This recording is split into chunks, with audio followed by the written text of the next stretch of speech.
everybody. I would like to call to order the regular meeting of the Parks and Recreation Commission for Wednesday, November 19th, 2025. May I have the roll call, please?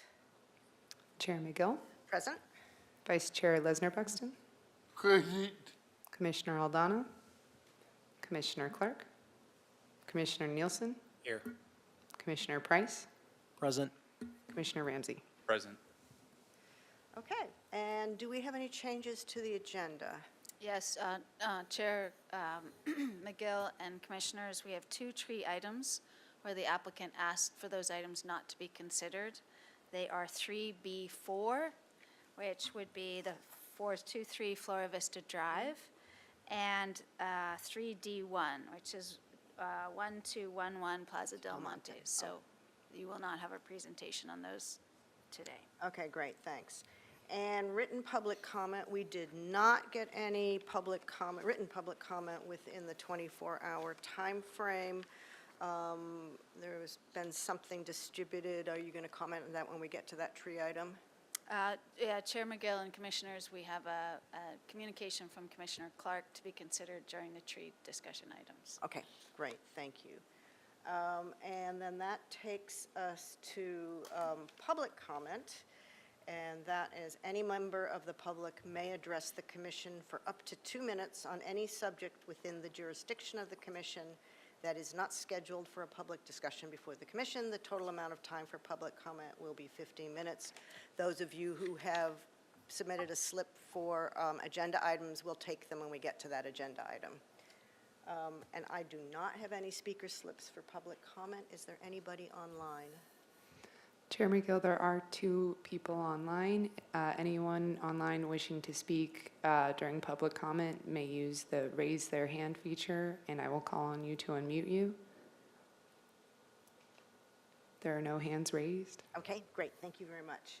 All righty, that takes me to the Commissioner Committee assignment reports, and I will start to my left with Commissioner Nielsen. I attended the Youth Council meeting for this beginning of this month. It was mostly focused on the great success that the trunk or treat was, and then some follow-up actions. I think we're expecting committee council report from Youth Council to come around our way next, so I'm not going to spoil that, but really thoughtful discussion. They had good feedback about what was good, that they want to strengthen, and other items that they maybe want to do differently in future years. They also finished up their round of interviews and made some decisions about their appointments, so we're expecting to have a full Youth Council moving forward. Oh, wonderful. Great. That's great news. Okay, thank you. Commissioner Lesnar-Buxton. Ocean crafting and means this month due to the holiday. Okay, thank you. Commissioner Ramsey? Nothing to report. Price? Commissioner Price? Nothing to report.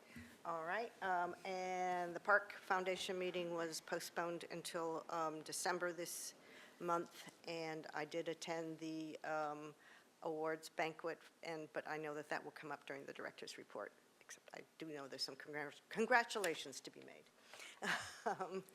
And great costumes. All right, and that takes us to commissions and staff communications. Is there anything? No additional ones. Okay, thank you very much. And now moving on to ceremonial items. Do we have any employee recognition this month? Yes, Chair McGill and Commissioners, we have 2 staff that were recognized at City Council this week, actually, Tuesday.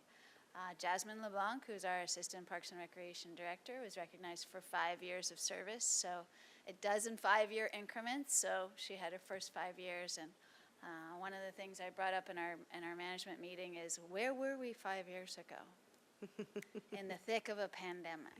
And so Jasmine and her family moved to Santa Barbara to take a job with Parks and Recreation and jumped right in and helped us navigate our way through that awful time, and then also has played an invaluable role in a number of different areas within the department, focusing a lot on parks management, but also working with recreation staff and being our point person as we deal with unhoused individuals in our public spaces, among other things. And then Ignacio Valdez, who goes by Nacho, was recognized for 25 years of service. He is a parks supervisor in the Parks Division. He started in 1998. So he, like many of our staff, often come up through the ranks and start as part-time staff and then land a full-time job, and over time he's progressed in the organization. He is now one of our sort of senior institutional knowledge sources as we've evolved in our staffing over the years, and is invaluable in a number of different ways in park management, whether it's irrigation or electrical or where things are or what happened when, and very resourceful in the times of emergencies as well. Okay, well, thank you very much. God, 5 years has certainly gone fast. It seemed like Jasmine just got here. Mr. Valdez may feel the same way, the way the time flies, but those institutional knowledge folks are invaluable. So congratulations to both. And then that takes me to our consent items, which are the minutes of the last meeting, and the recommendation is that the commission waive the reading and approve the minutes of the regular meeting of October 22nd, 2025. May I have a motion? I move to waive the reading and accept the meeting said. All right. I'll second. And I'm assuming there's no discussion, we can just go straight to a vote.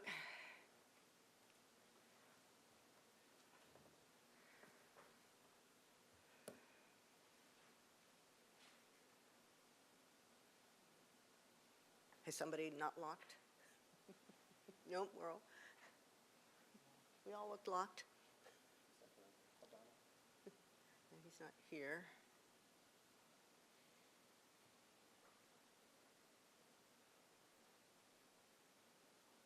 Do we need a voice vote? Okay, let's just do a voice vote. A roll call vote. Yeah. Sorry, I needed to grab my. Okay. Chair McGill, Yes. Vice Chair Lesnar-Buxton, Aye. Commissioner Nielsen, Aye. Commissioner Price. I abstain. Oh, yeah. And Commissioner Ramsey. Okay, great, thanks. And now we move on to the trees, and we'll start with Cannon Drive. Good afternoon, Chair McGill and Commissioners. The first Street Tree Advisory Committee recommendation for review is a request to remove an American sweet gum located within the setback of the property at 288 Cannon Drive. The applicant was pursuing removal due to stated decline of the tree. The committee evaluated the application. We looked at the tree on site. There had been a private arborist prior to the submittal of the application that had done some exploratory work. If you were able to do a site visit, there were some large pieces of the bark ripped off that did display some dead tissue, and then a pretty extensive pocket of decay, about head height on the trunk of the tree. And then further up throughout the canopy, there were some, fairly large diameter dead limbs. And relatively quickly, it was the opinion of the arborist on the committee and consensus amongst all of the members that the tree didn't have much of a future. That's kind of terminology that gets used at the committee meetings sometimes. And they unanimously supported the removal of the tree. In terms of mitigation, the yard is pretty heavily planted. There's a young tree that's not visible in the photograph just to the left of the driveway. And there's a couple really nice stately oaks sort of immediately adjacent to the property and the sweet gum.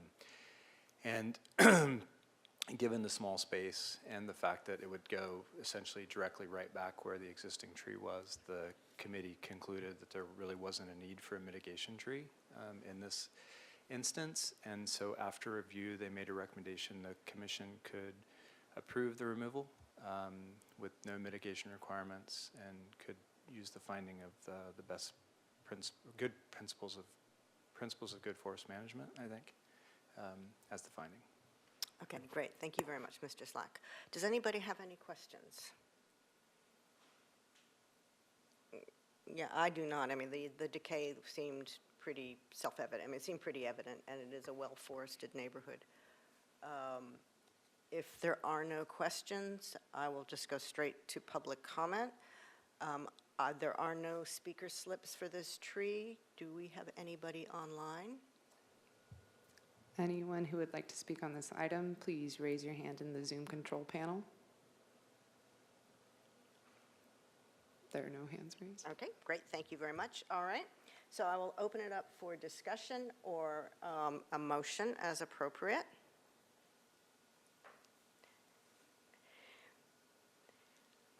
Commissioner Price. I think this one's pretty straightforward. I don't have any issues with what the committee found. Yeah, I think it's a pretty straight line vote. Is that a motion? No. Just discussion. Okay, I'll make a motion. okay. I make a motion to agree with the street tree committee to remove this tree under the finding of a good forest management principles. Okay, thank you. I'll second. All right, great, thanks. We have a motion and a second. So barring any further discussion, I'll bring it to a vote. Are we going to be able to do this?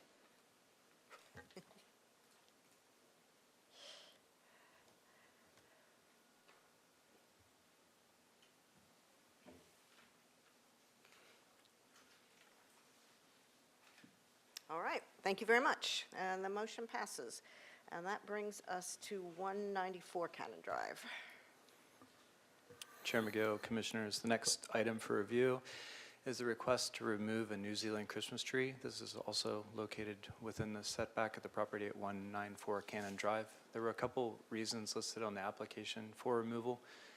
There was reference to utilizing a more fire-adapted species, but the real driver was a motivation of essentially like swapping this tree out for a native coast live oak, stating that most of the plants on the property, as the applicant highlighted on their application, are natives, and they had a desire to remove the New Zealand Christmas tree, plant the native coast live oak, which provides a lot more habitat for wildlife, and they did highlight that it's more fire resistant. And I only bring that up because it really wasn't much of a consideration during the committee's review for a lot of the reasons we've talked about. You know, this is a relatively small tree, pretty far away from the home. There was a considerable amount of time spent on site. The committee reviewed this pretty extensively and talked about all of the different reasons why it could make sense and why the reasons why it may not make sense. There were, discussions about the merits of removing this tree and replacing it with a native tree, which technically would provide more habitat. There were members that made the argument that this tree was relatively small. New Zealand Christmas tree is a small tree, and substituting it out for the native coast live oak, which is can be a very large canopy tree, did make practical sense when you look at gained biomass over sort of the long term. So it was a situation of short-term losses for long-term gains. And that was the opinion of the majority of the committee during the review. And after, like I said, extensive discussion on site, they made a recommendation to approve the removal on the condition that the native coast live oak is planted as proposed on the application, and use the findings that the character of the immediate neighborhood would not be materially impacted by the removal of the tree. Okay. I have questions on this one, but I will defer to see who would like to ask questions. We have Commissioner Lesnar Buxton.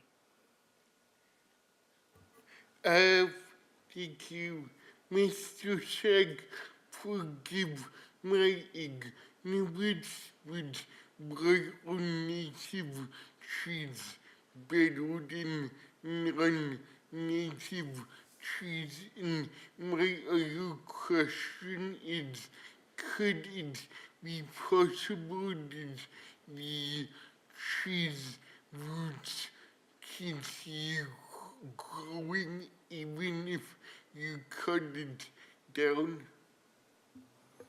Chair McGill, Commissioner Lesnar Buxton, those are good questions.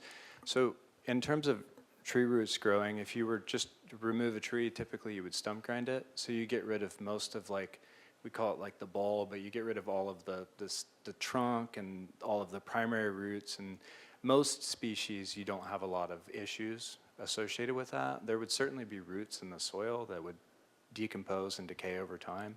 Some trees are a little bit more problematic, and you can get like root shoots that pop up, not with this species.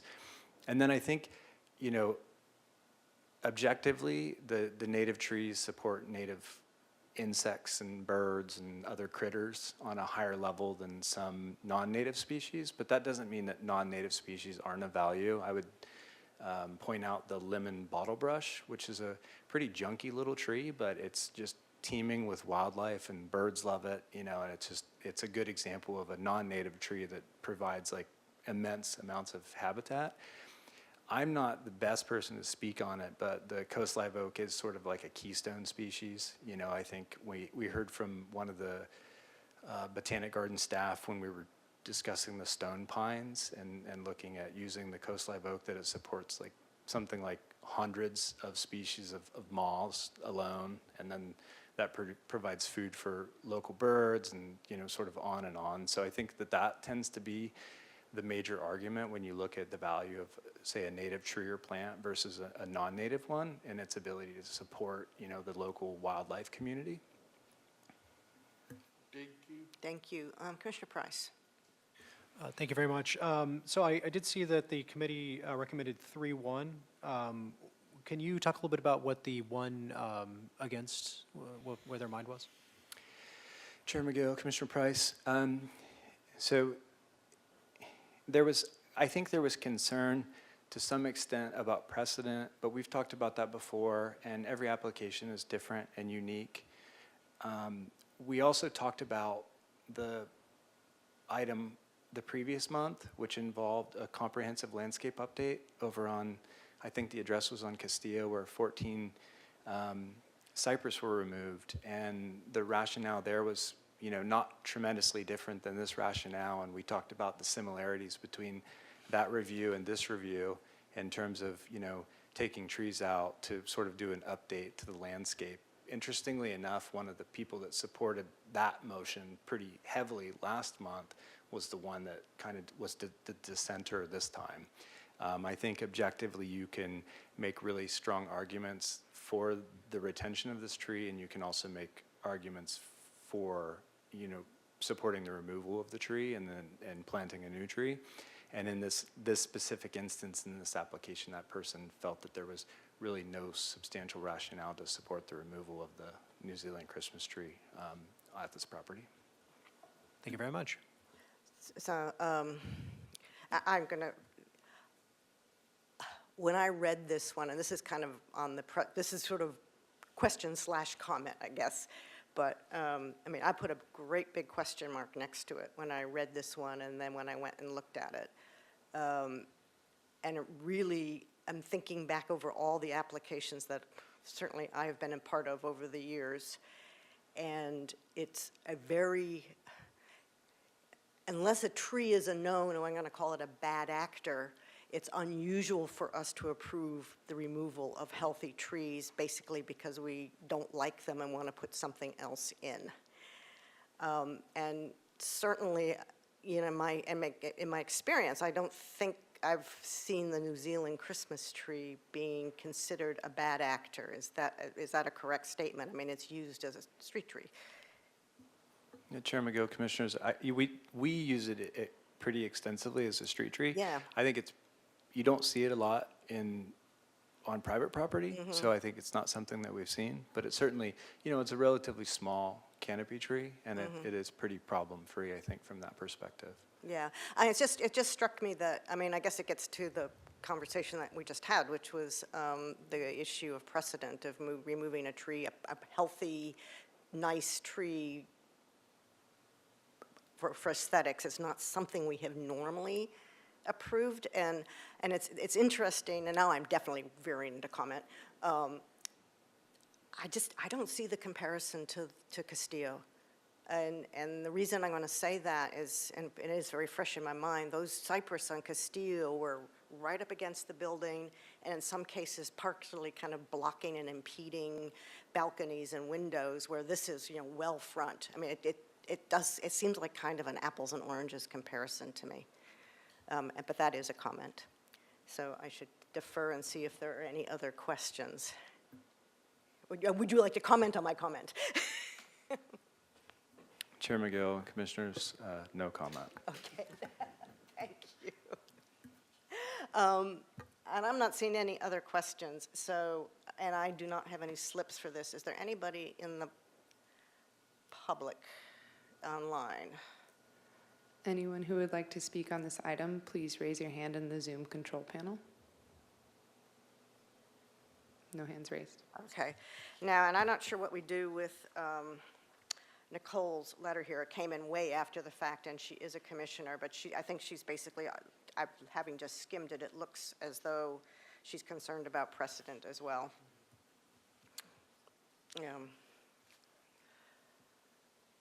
All right. So with that, I think you've kind of heard my thinking. I'm concerned about this one. Does anybody else have any comment, or is anybody else prepared to make a motion? Commissioner Nielsen, then I think we've got Price, and I saw Jacob's hand hovering, but I'll wait. Commissioner Nielsen? For what it's worth, I visited this tree, found it to be healthy and a good example of this species, and nothing that jumped out to me as warranting its removal. Generally, I'm more open to us updating our urban forest if we have a good plan to do so, and the principles of good forest management or the neighborhood won't be affected. I'm open to those things. In this case, that doesn't feel like the bar has been met in my mind. So, Thank you, Commissioner Price. Yeah, I had a very similar thought as well. It does seem like a forest management and kind of a future planning aspect, and kind of what you said about the street tree, the New Zealand Christmas tree does seem like a smaller, more petite, less kind of foresty tree. So I'm torn, I will say. I am kind of leaning toward the ability to upgrade our forest, but I'd be interested to hear what other people have to say. I would like to make a motion to disagree with the street tree advisory committee and deny the application. Okay, we have a motion on the table to disagree with the stack and deny the application. I'll second. And we have a second. Do we have any other discussion before we go to a vote? I think we're going to go to a vote. And this is a vote to deny the application, just for.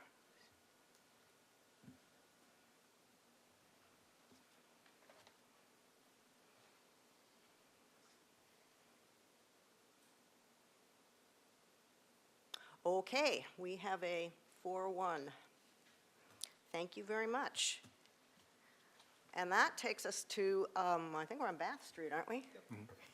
Chair McGill and Commissioners, the next Street Tree Advisory Committee recommendation for review is a request to remove an Italian stone pine. This is located within the front setback of the property at 536 Bath Street.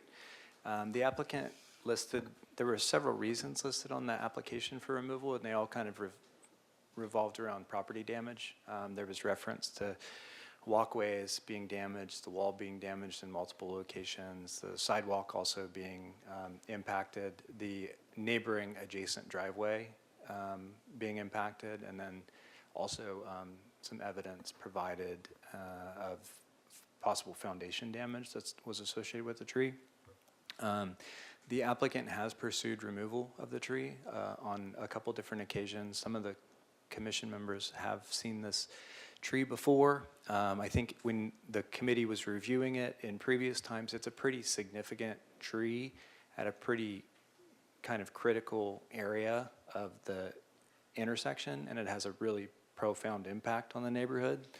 And that was a major driver during previous reviews in terms of trying to retain the tree.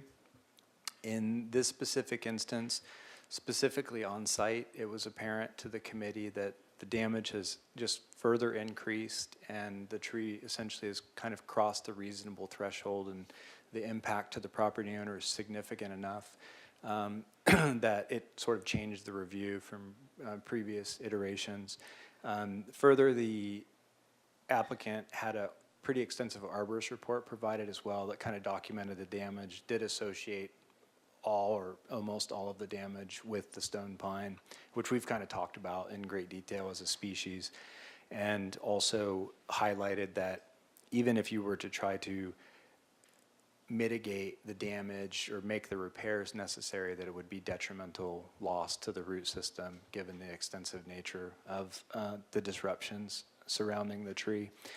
After review, the committee made a recommendation to approve the tree with the condition that a new tree be planted within the front yard, kind of focusing specifically on this part of the front setback to make sure that there was something back in this general area since it's so prominent that could achieve 30 feet in height at maturity, and use the finding that the principles of good forest management support the removal of the Italian stone pine at 536 Bath Street.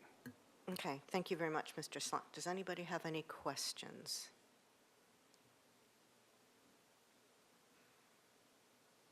Okay, well, go ahead, Commissioner Nielsen. Mr. Slack, if you are able to, can you elaborate on the threshold that they felt was crossed for this return application for property damage? I thought that wholesale property damage, unless it meets a safety issue, just is kind of a non-starter for tree removal. So it seems like the Street Tree Advisory Committee feels like there's a gradient and a spectrum there that, should be considered, and that some amount of property damage warrants it as opposed to others. Yeah, Chair McGill, Commissioner Nielsen. So I think sometimes we get confused when we talk about the hardscape, like public right-of-way, like sidewalks, and that's usually something that can be dealt with. I think it's not a hard and fast spectrum that the committee evaluates private property damage on, but it is looked at. And I think, say the walkway to the home was damaged, that's a pretty easy repair to preserve, a pretty significant tree.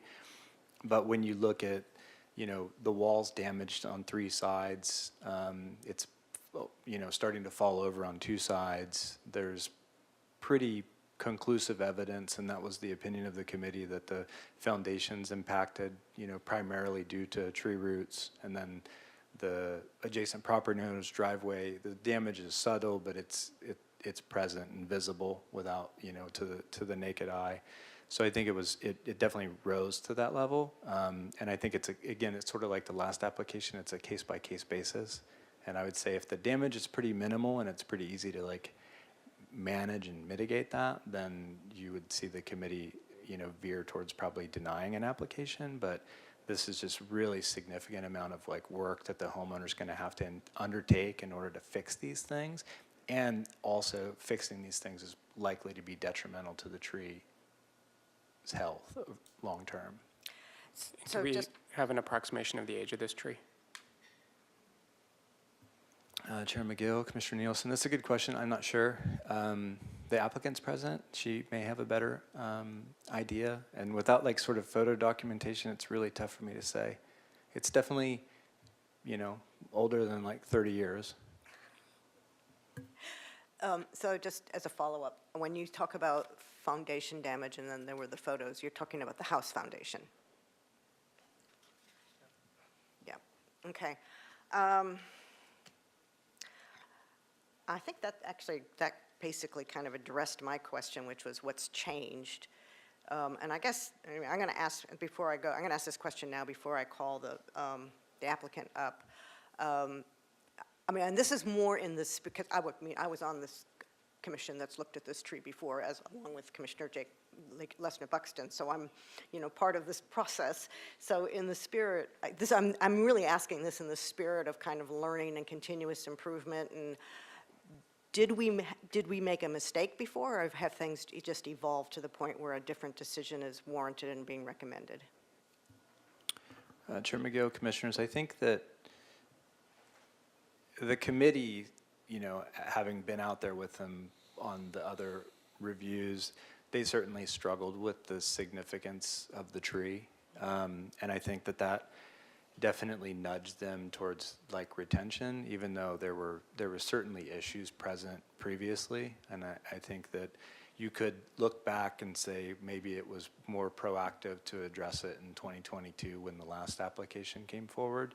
But I don't know that, I wouldn't say it was a mistake. I think it's just the committee's love for large, great trees in the community. It's hard to argue with that. You just walk up to that tree and you go, wow. So, it is hard to argue with that. All right, Commissioner Nielsen, and then I'm going to go to public comment.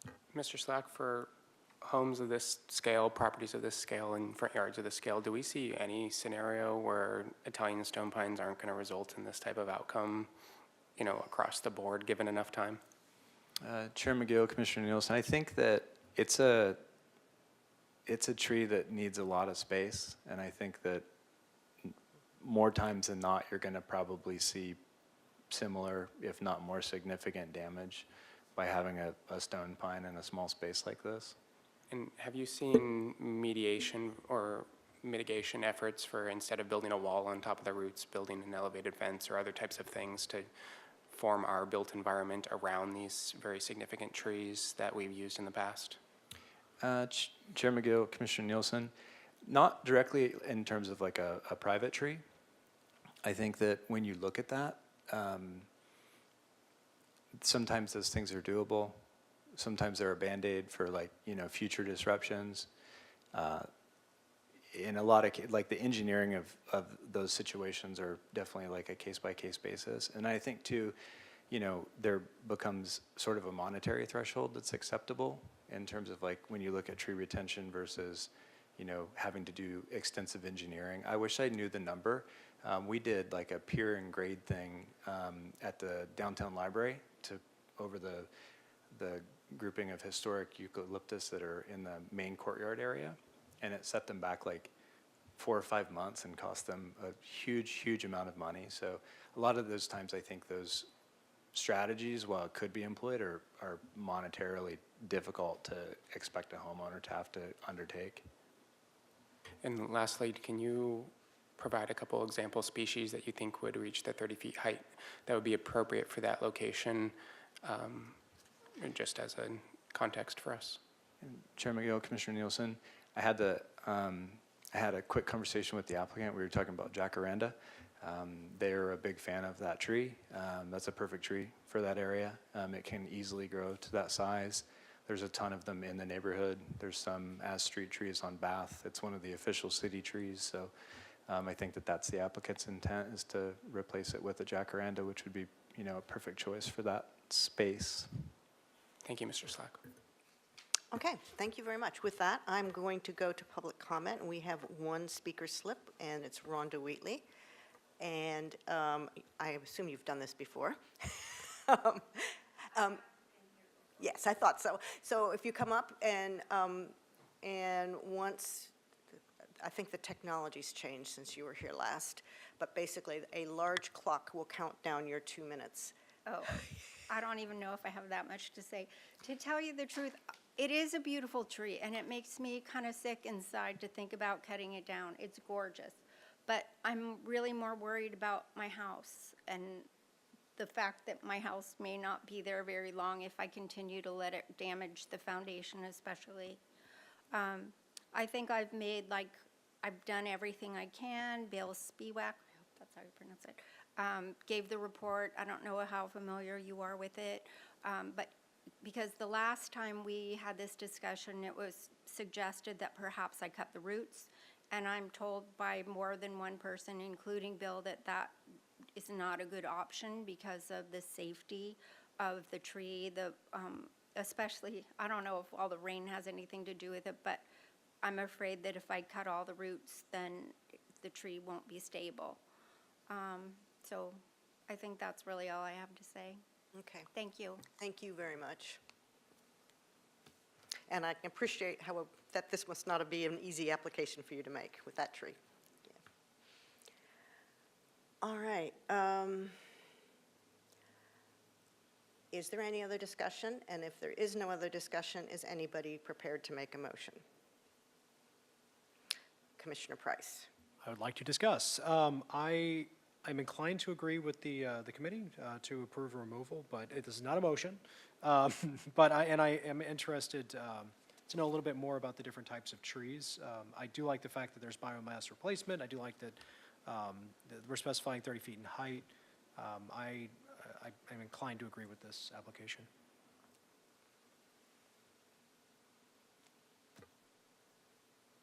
Do you have anything to add? You've already talked about the jacaranda. Oh, yeah, I saw that there was something, it said reference addendum A for additional species, but I couldn't find the list of So- species. Chair McGill, Commissioner Price, it is a setback tree, it's a private tree, and so the condition can be on the applicant to replace the tree, but it's up to the applicant to choose the species. Yes, it just, in the application, it says see attachment A for further information. I just didn't know if I was missing a list. I don't think, I don't think it would have changed my mind either way. all right. If there is no further discussion, I will go ahead and make a motion. I'll second. Okay, well, I'll make the motion first. No. I'm going to go ahead and make a motion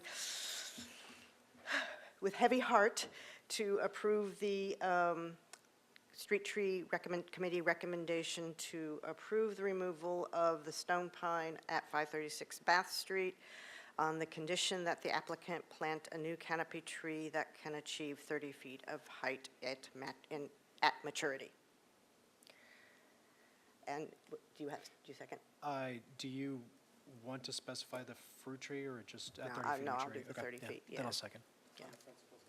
And on the principles, thank you very much, the principles of good forest management. Still I second. was looking at the one above and it was like, well, that one's not right. So principles of good forest management. I'll second that. Yeah. Okay, if there is no further discussion, I'll go to a vote.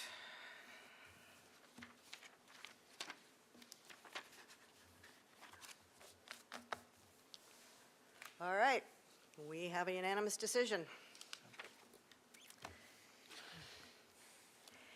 And that takes us to Los Pasitos. Chair McGill and Commissioners, the next Street Tree Advisory Committee recommendation for review is the request to remove 5 coast live oaks located within the front setback of the property at 1350 Los Pasitos Road. This is a really interesting application and parcel, and was kind of a lot of fun, but kind of confusing. So the applicant is pursuing removal of the trees due to redevelopment of the property. It's their desire to build a home kind of further up from where these trees are. This is a really complicated lot, and there's a lot of unique circumstances here.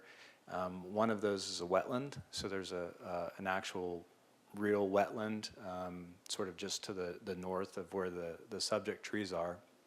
That's relatively close to the road, and you can kind of see it if you look closely.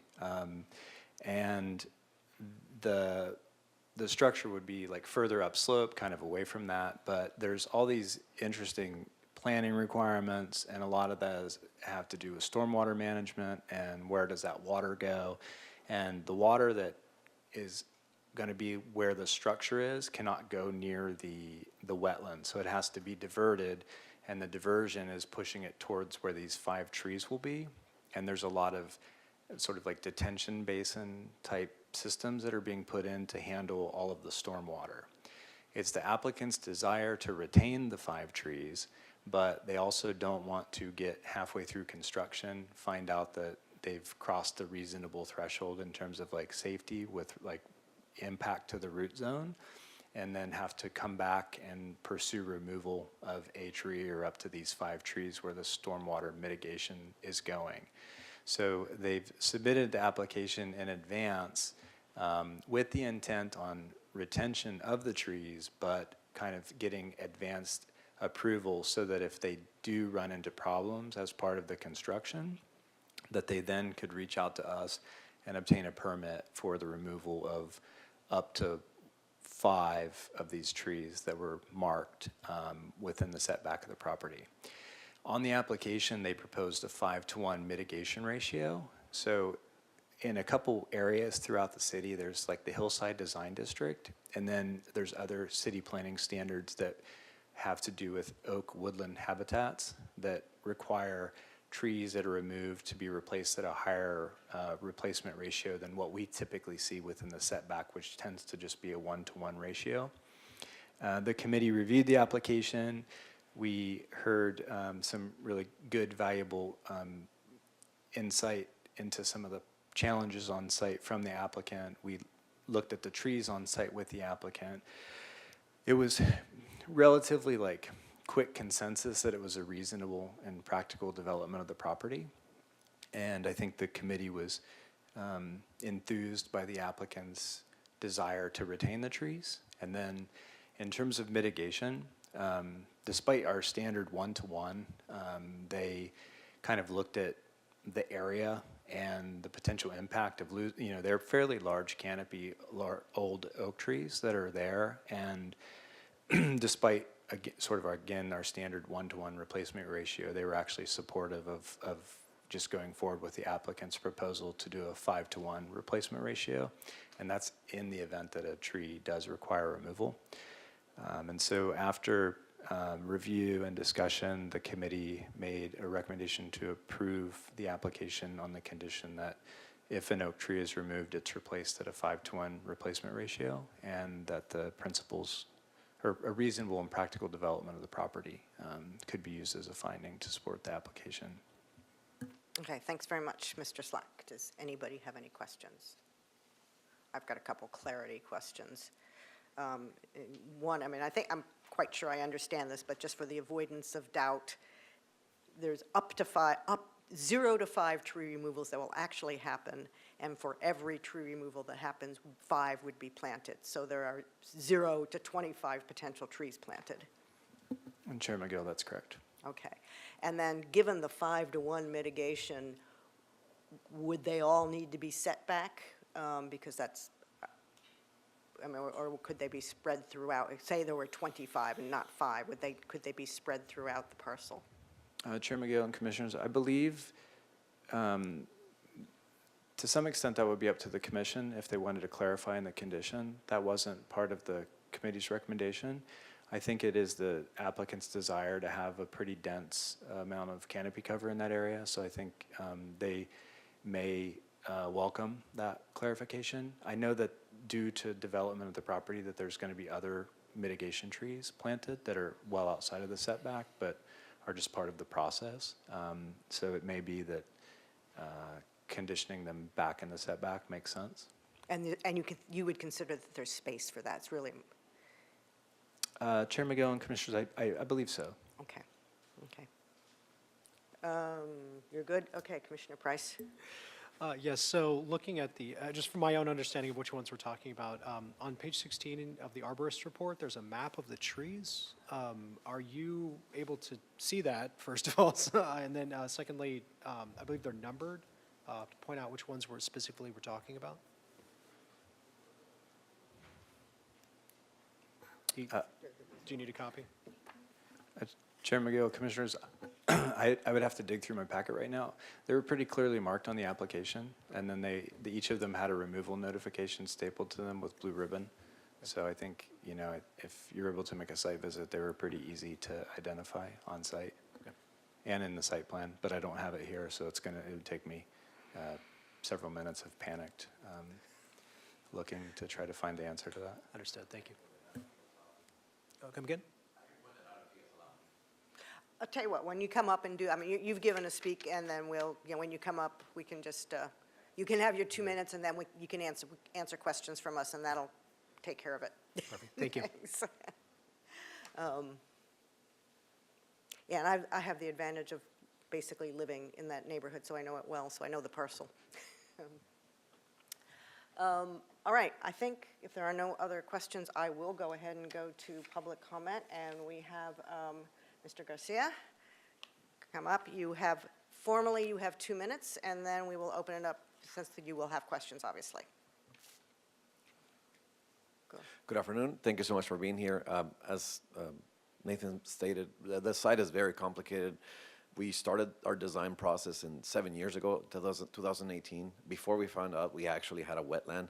And little by little, although we have a huge site, we've been painted more and more into a corner where now the only possible location for the home is up against the hill.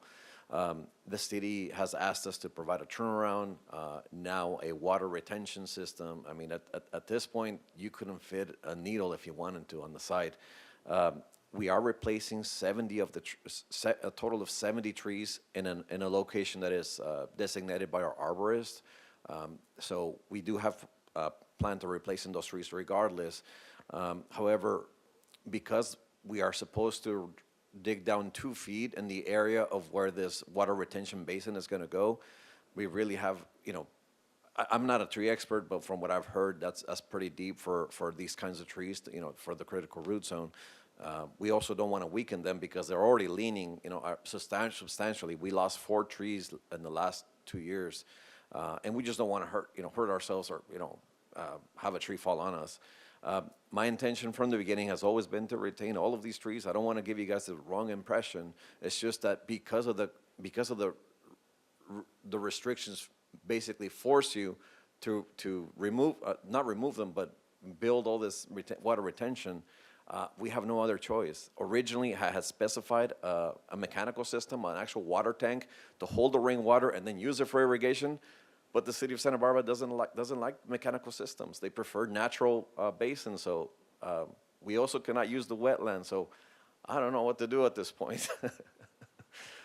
Bending over backwards, literally here. We spent hundreds of thousands of dollars in reports and plans, and we have nothing to show for it. So. Thank you. Yeah. Okay. I think the problem statement is clear. Do you have a question for Mr. Garcia? Yes, could you point them out on the arborist report, please? Yes, it's tree number 31, 20, 19, 18, and 17.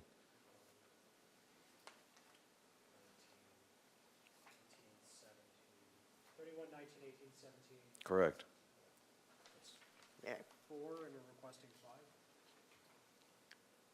5. You may have missed one. 31, 20, 19, 18, and 17. That's 5. Yeah, that's fine. Okay. Yeah, he missed one, yeah. Yeah. We also have a unique situation where we have like a 50-foot right-of-way in front of our lot. So even though we have a 35-foot setback, these trees are actually like 80 feet from the road. Just a unique situation. Yeah. On top of the other unique situations that we have. All right. I think I understand the problem. If there is any discussion, otherwise if somebody is prepared to make a motion, I can make a motion if everyone's comfortable with it. And I won't interrupt you. Okay.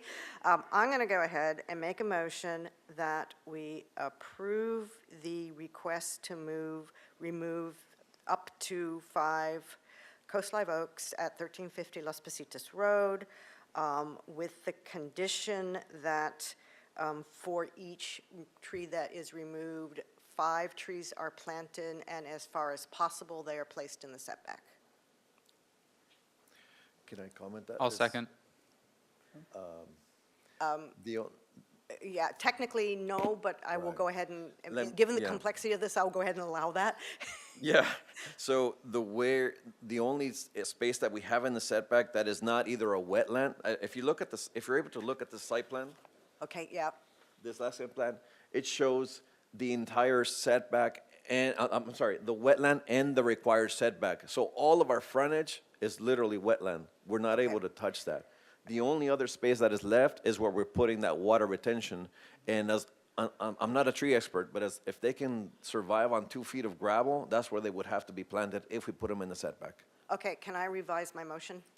I'm going to revise my motion and remove the setback clause. Thank you. And so, And I'll motion stands, but remove the setback clause, And I'll second that. okay? Thank you. All right, if there is no further discussion, I'll go ahead and go to a vote.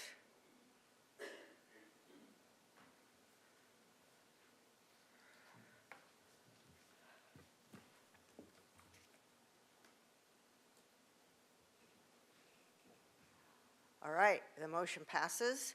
Good luck. When you get the house built, I'll bring you down a cake. Chair McGill and Commissioners, the next street tree advisory committee recommendation for review is the request to remove a red flowering gum. This is technically a street tree, and it's located between the properties of 560 and 566 Royal Avenue. There were two sort of primary drivers on the application as to why the applicant was requesting removal of this tree. One had to do with sort of like safety associated with limb failure from the tree, and I think to a more significant extent, it was property damage associated with specifically like the debris falling. So the red flowering gum has a really large fruit. It's probably kind of like about the size of like a ping pong ball, but it's more, obviously more woody and kind of sort of more oval shaped than round, but it is a very large fruit, and the tree does have a tendency to be like a very heavy like fruit setter, so it does produce a lot of fruit from year to year. And within a year's time, the applicant had a cracked windshield and a cracked sunroof, which was the major driver for submitting the application for the tree. The committee reviewed the application. We heard from the applicant at the meeting. We were on site for quite a while. There was a bit of discussion about, you know, did the damage associated with the debris sort of rise to the level where it made practical sense to remove the tree. The committee did talk about that pretty considerably. They talked about, you know, potential mitigation strategies as it related to pruning. The tree's going to continue to fruit every year, so I think that did lead to pretty extensive on-site discussion as it related to retention versus removal of the tree. And then while being sympathetic to the, you know, the monetary damages, the committee essentially they were saying it wasn't exclusive to, you know, a tree. We have, you know, thousands of street trees, and there unfortunately are damage that's associated with, you know, cones falling, even fronds, you know, will break windshields from time to time. And so that did play a factor, I think, into the committee's ultimate decision, which was to recommend denial of the red flowering gum at Arroyo Avenue. Okay, thank you. Any questions?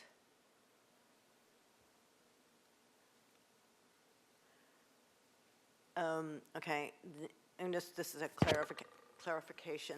I know we have good eucalyptus and bad eucalyptus, and my understanding is that the red flowering gum is not considered one of the bad actors in terms of limb safety and stability, et cetera. Is that a correct assumption? Chair McGill and Commissioners, I think that the fruit set of the species makes it, you know, challenging. Okay, it's not a bad tree. It's you know, it's well loved in the community. We have a ton of them on Chino, and when they flower, they're spectacular. But the fruit set, you know, does add weight, and, you know, can lead to, you know, lots of debris falling and potential limb failure as a result of like that fruit set. So they're by no means problem free, but I wouldn't say that they're, you know, they're not a bad tree. Mm-hmm. And is there pruning that can be done that helps mitigate, it won't necessarily mitigate the fruit set, but that can mitigate the potential limb failure? Chair McGill and Commissioners, yeah, routine pruning definitely can prevent limb failure, and it can have, you know, some amount of reduction in debris accumulation. I think you can't absolve the tree from having, you know, those woody pods. Yeah. Even with yearly pruning, you still are probably going to have some amount of fruit persisting in the canopy. But yeah, pruning is a great like preventative strategy for, you know, small or large limb failures. And since it's technically a street tree, that would be a city responsibility for the pruning? Chair McGill, Commissioners, that's correct. And then the property owner could always get a permit sort of in between our sort of standard maintenance intervals if they wanted to. to sort of elevate the pruning of the tree. Okay, and the standard maintenance interval for that tree in that location would be about? Chair McGill, Commissioners, with the red flowering gums, we've tried to increase the frequency that we prune them. It's probably going to fall in like a 3 to 5 year interval. In a perfect world, would be probably closer to the 3, but Okay. it can fluctuate from cycle to cycle. Okay, and then this one gets a little trickier. I mean, I understand the argument about we have probably literally thousands of trees that have debris that can potentially cause automobile damage. Has there ever been any conversation about what the difference is between damage to a house versus damage to an expensive car, and how you weigh that, which is more important and which one warrants a removal versus not, Bath versus this one, for example?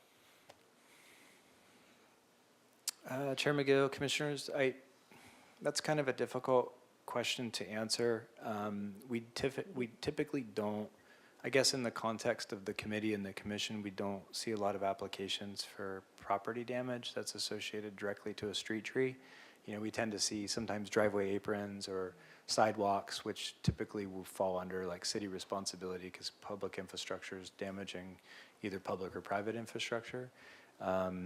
Here you have, vehicular damage, I think, is something that, I don't want to say it's less significant than like a structural damage, but in some ways, I guess it would be seen that way, I think, from the committee's perspective. You have movable objects versus an immovable object. But I don't know if I'm specifically answering your question or not. Yeah, It's not sure there difficult was to, Yeah, I'm not it's sure there was an difficult to answer, parse out. but I could see both sides of that one. That's really where I was coming from. Yeah, and I think a little bit more context, they certainly struggled with the fact that there had been 2 instances, in very short time period, associated specifically with this one tree, and it's kind of one of one up on the street all by itself. So it's not like it's part of this continuous, long 8-block stretch like on Chino or something like that. Mm-hmm. But it is a spectacular tree. It's a nice-looking tree. Commissioner Nielsen. When the city does its regular pruning of a tree like this on a 3 or 5 year interval, does it have any, is it trying to be minimally invasive or to the tree when it does its pruning? Is there any ever consideration to take off a limb that's over a private property to avoid damage on the property owners and try to maintain the rest of the tree in the public right of way and over the street? Chair McGill, Commissioner Nielsen, I think that we increasingly try to do that more and more, especially in this instance where we know that maybe it's sort of like a hot spot or there's been issues. If we can try to reduce the probability of that happening in the future, then we always evaluate what we can do. And I think more times than not, there are strategies that you can employ that can provide some sort of gained relief or reduction in probability of limb or debris failure.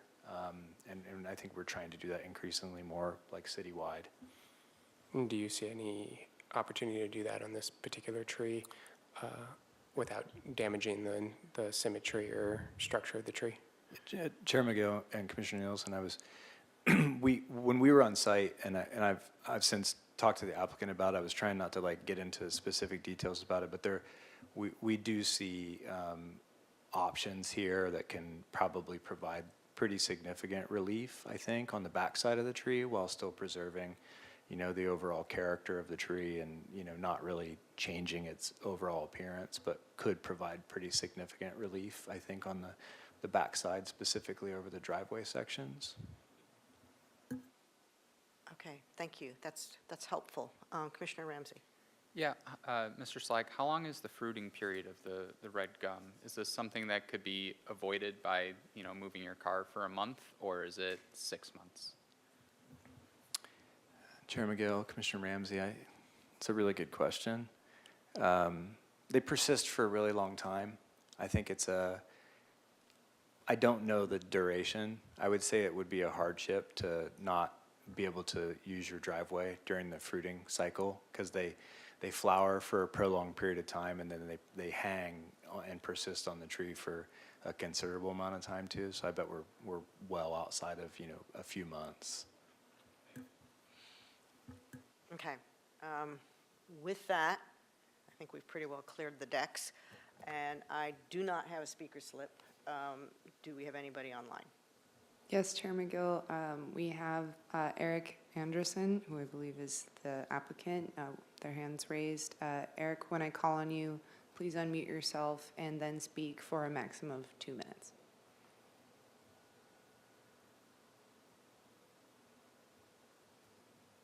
Hello, everybody. Thanks for reviewing. I just want to make sure you can hear me all right. Yep. All right. Yeah, just a couple of things on the comment about how long the gum nuts stay up in the tree. It's pretty much year-round because they don't necessarily fall off. They stay there until whatever might happen, a wind or something like that, or a storm. So they're up there pretty much year-round as far as we can tell. I do want to point out, I think everybody's characterized it really well. I want to point out that my wife is a master gardener, our neighbor is a master gardener, and we actually do like the tree quite a bit.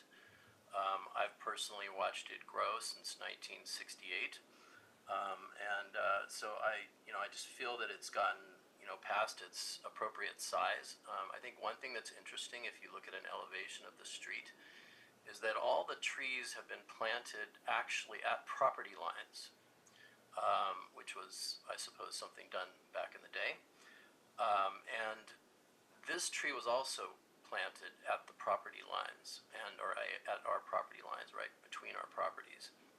And it is now actually in the street. So that's something, I don't know if that's a consideration or not, but if you looked at the city plans, you would see that the majority of the tree, and I'm talking about the trunk, is actually in the street, and it's sort of outgrown the other smaller trees that are in the neighborhood. So I just wanted to point that out as well, but I appreciate you listening. All right. Well, thank you very much, Mr. Anderson.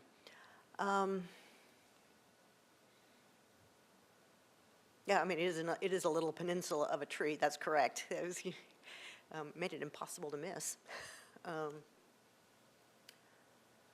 Is anybody?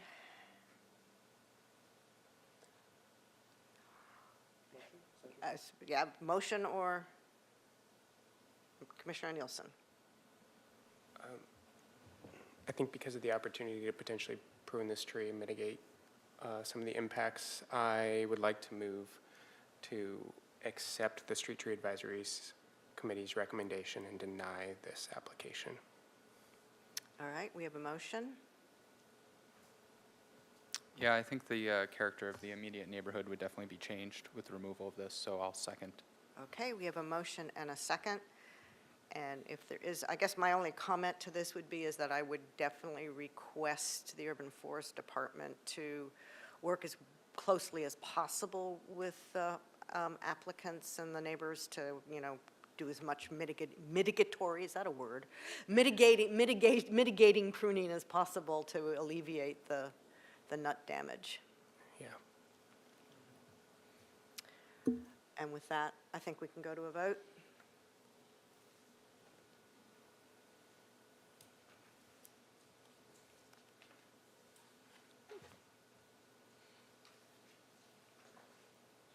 And the motion passes.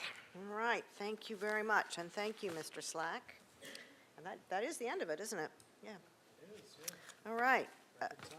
No, it's not, but close. All right, that takes us to the director's report. Yes? Yes. Chair McGill and Commissioners, just a few things which roll around every time. This time of year, we remind the Commission that the city officially closes.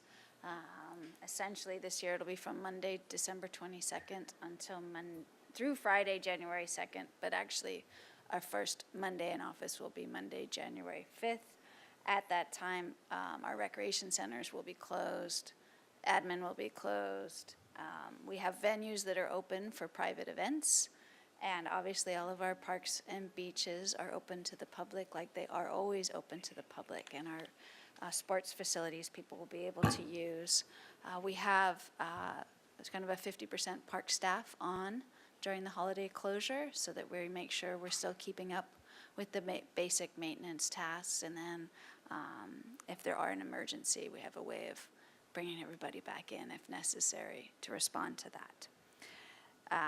We started the Dwight Murphy Field renovation. It's well underway. It's technically 25% complete. Quite a bit of work has been done with grading, demolition, and then a lot of the field drainage pipe and underground water system. As you know, we experienced quite a bit of rain last weekend, and so we do have quite a bit of standing water in the park that we're working on removing at this time. So hopefully we'll be able to restart construction very soon. The other project that we thought we were starting last week, which has been slightly delayed, is our irrigation upgrade to Plaza Del Mar, which is also going to a lighting project. So we're essentially replacing the 30-plus-year-old irrigation system, Plaza Del Mar, to ensure that when we use it during the spring, summer, and fall months for activities associated with the band show, we can manage the water effectively and ensure we have nice dry turf for folks to be able to sit and enjoy activities. And then also putting in a series of lights. So we will have pole lights within the park, which will improve park safety, as well as the opportunity for the band shell to be used after hours as by permit only. That's a little delayed again because of the rain. In fact, we're quite glad we did not start trenching because it would have made a huge mess. So we're probably a few weeks behind there. And then Chair McGill mentioned our annual department breakfast, which is also the opportunity for colleagues to recognize each other through our Star Awards program.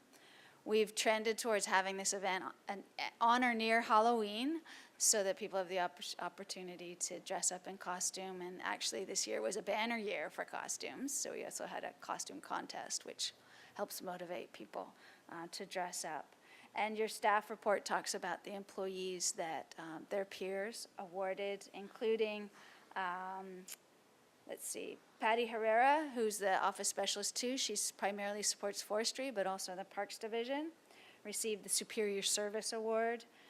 Donald Jahami is a Recreation Leader 2, and he received the Teamwork Award. Serena Gutierrez, our administrative specialist, who used to be at 620 and now is down at the pavilion, and Emiliano Encinas, who's our grounds maintenance worker too, received the Awesome Attitude Award. And then Sadie Subject, who's the inclusion specialist for youth sports and activities, received the Recognition Unsung Hero Award. I'd like to point out that the awards are open to both permanent staff and hourly staff. A number of the staff that were awarded are actually our part-time hourly staff that critically support our programs. And then lastly, the director provides an award to one staff member for outstanding service to the community and the department. And I'd like to share with you that Nathan Slack received that award this year. And he's still in the audience, which is great. Daisy Hernandez also did a video if you'd like to see that. But Nathan has been with the department, I think it's 12 years now.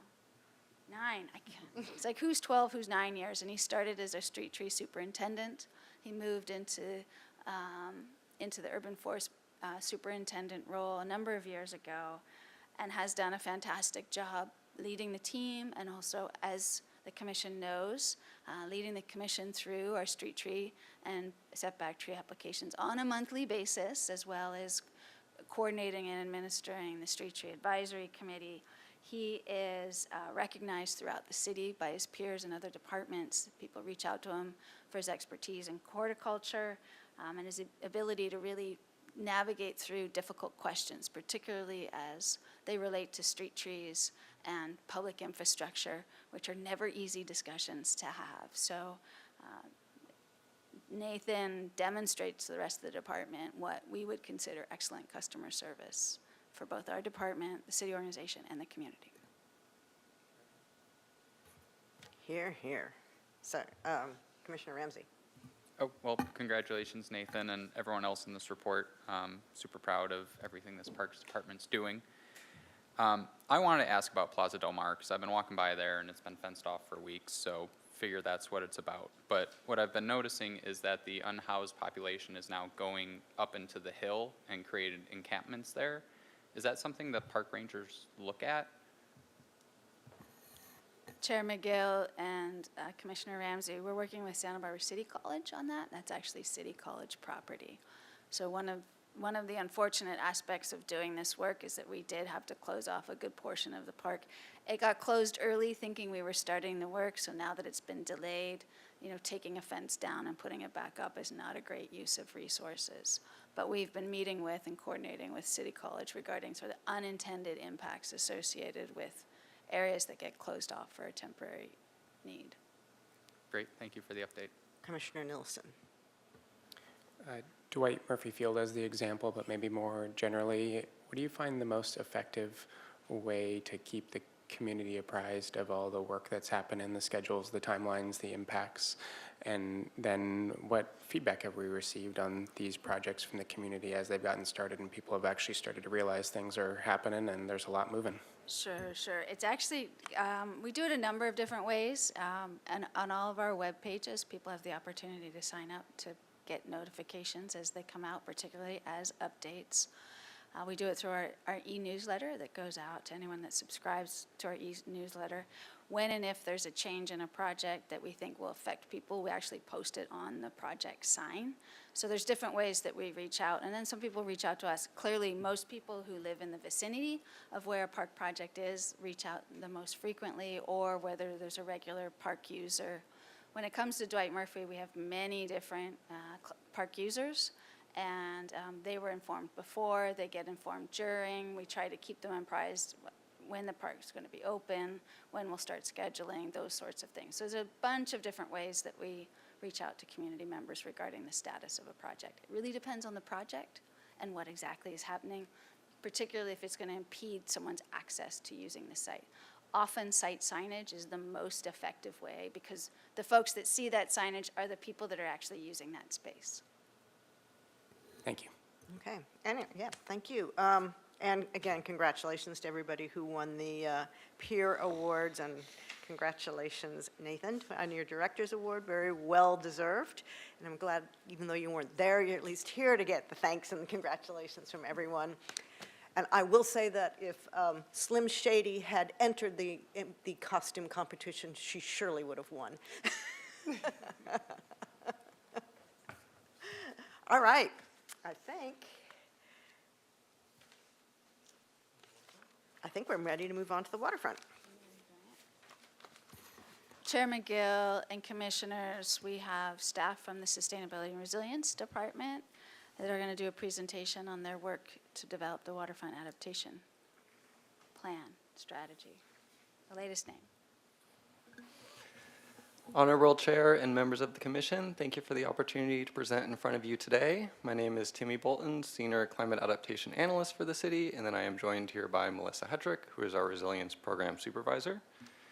We are delighted to provide information today on our Adaptation and Resilience Program, and then really spend the bulk of the presentation and time focused on our 30-year waterfront adaptation plan, running through an overview of the project, what's scoped within the work program, what we've accomplished to date, what we're focusing on now, what comes next, and then have a little bit of time for questions and answers. So Ms. Hetrick will kick off a little bit about our Adaptation and Resilience Program. Good evening, Melissa Hetrick, Adaptation and Resilience Manager. So a few years ago, we actually started an Adaptation and Resilience Program within the Sustainability and Resilience Department.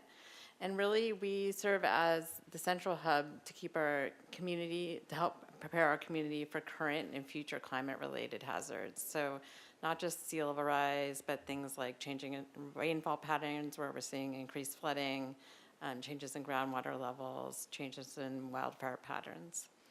Next slide. So we really are providing a wraparound, multifaceted approach to adaptation. So we're incorporating climate changes into all city planning, so things like water supply planning. We're reducing flood and erosion risks, so looking at capacity improvements for our creeks and stormwater improvements. We're adapting city infrastructure and assets. We're looking at modifications to building standards to further flood-proof and protect our structures. And then we're providing the community resources to adapt. And very importantly, we're planning for the future resources that will be needed for all these projects and leveraging regional partnerships. Next slide. So really the foundation of our program was the 2021 Sea Level Rise Adaptation Plan. I think that was the last time I was actually at this commission, which is a while ago now. And really the foundation of that plan is that the city is adapting to climate hazards in phases and tracking changing conditions over time and taking action as certain thresholds are reached. So really right now we are focusing on our near and midterm hazards but looking to the future of where we might be heading. Next slide. So since the 2021 plan, we were lucky enough to receive over $5 million in grant funding from the Coastal Conservancy and the California Coastal Commission to start 5 major projects. One is a collaboration with our regional partner Beacon to develop a coastal adaptation monitoring program.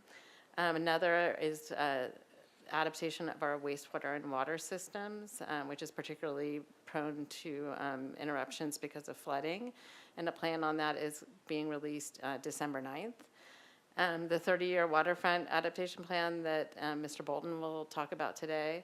We are launching a stormwater model of our stormwater system and looking at a master drainage improvement plan for our stormwater system to try to address some of the nuisance flooding that we're seeing in our frequently in our storms now.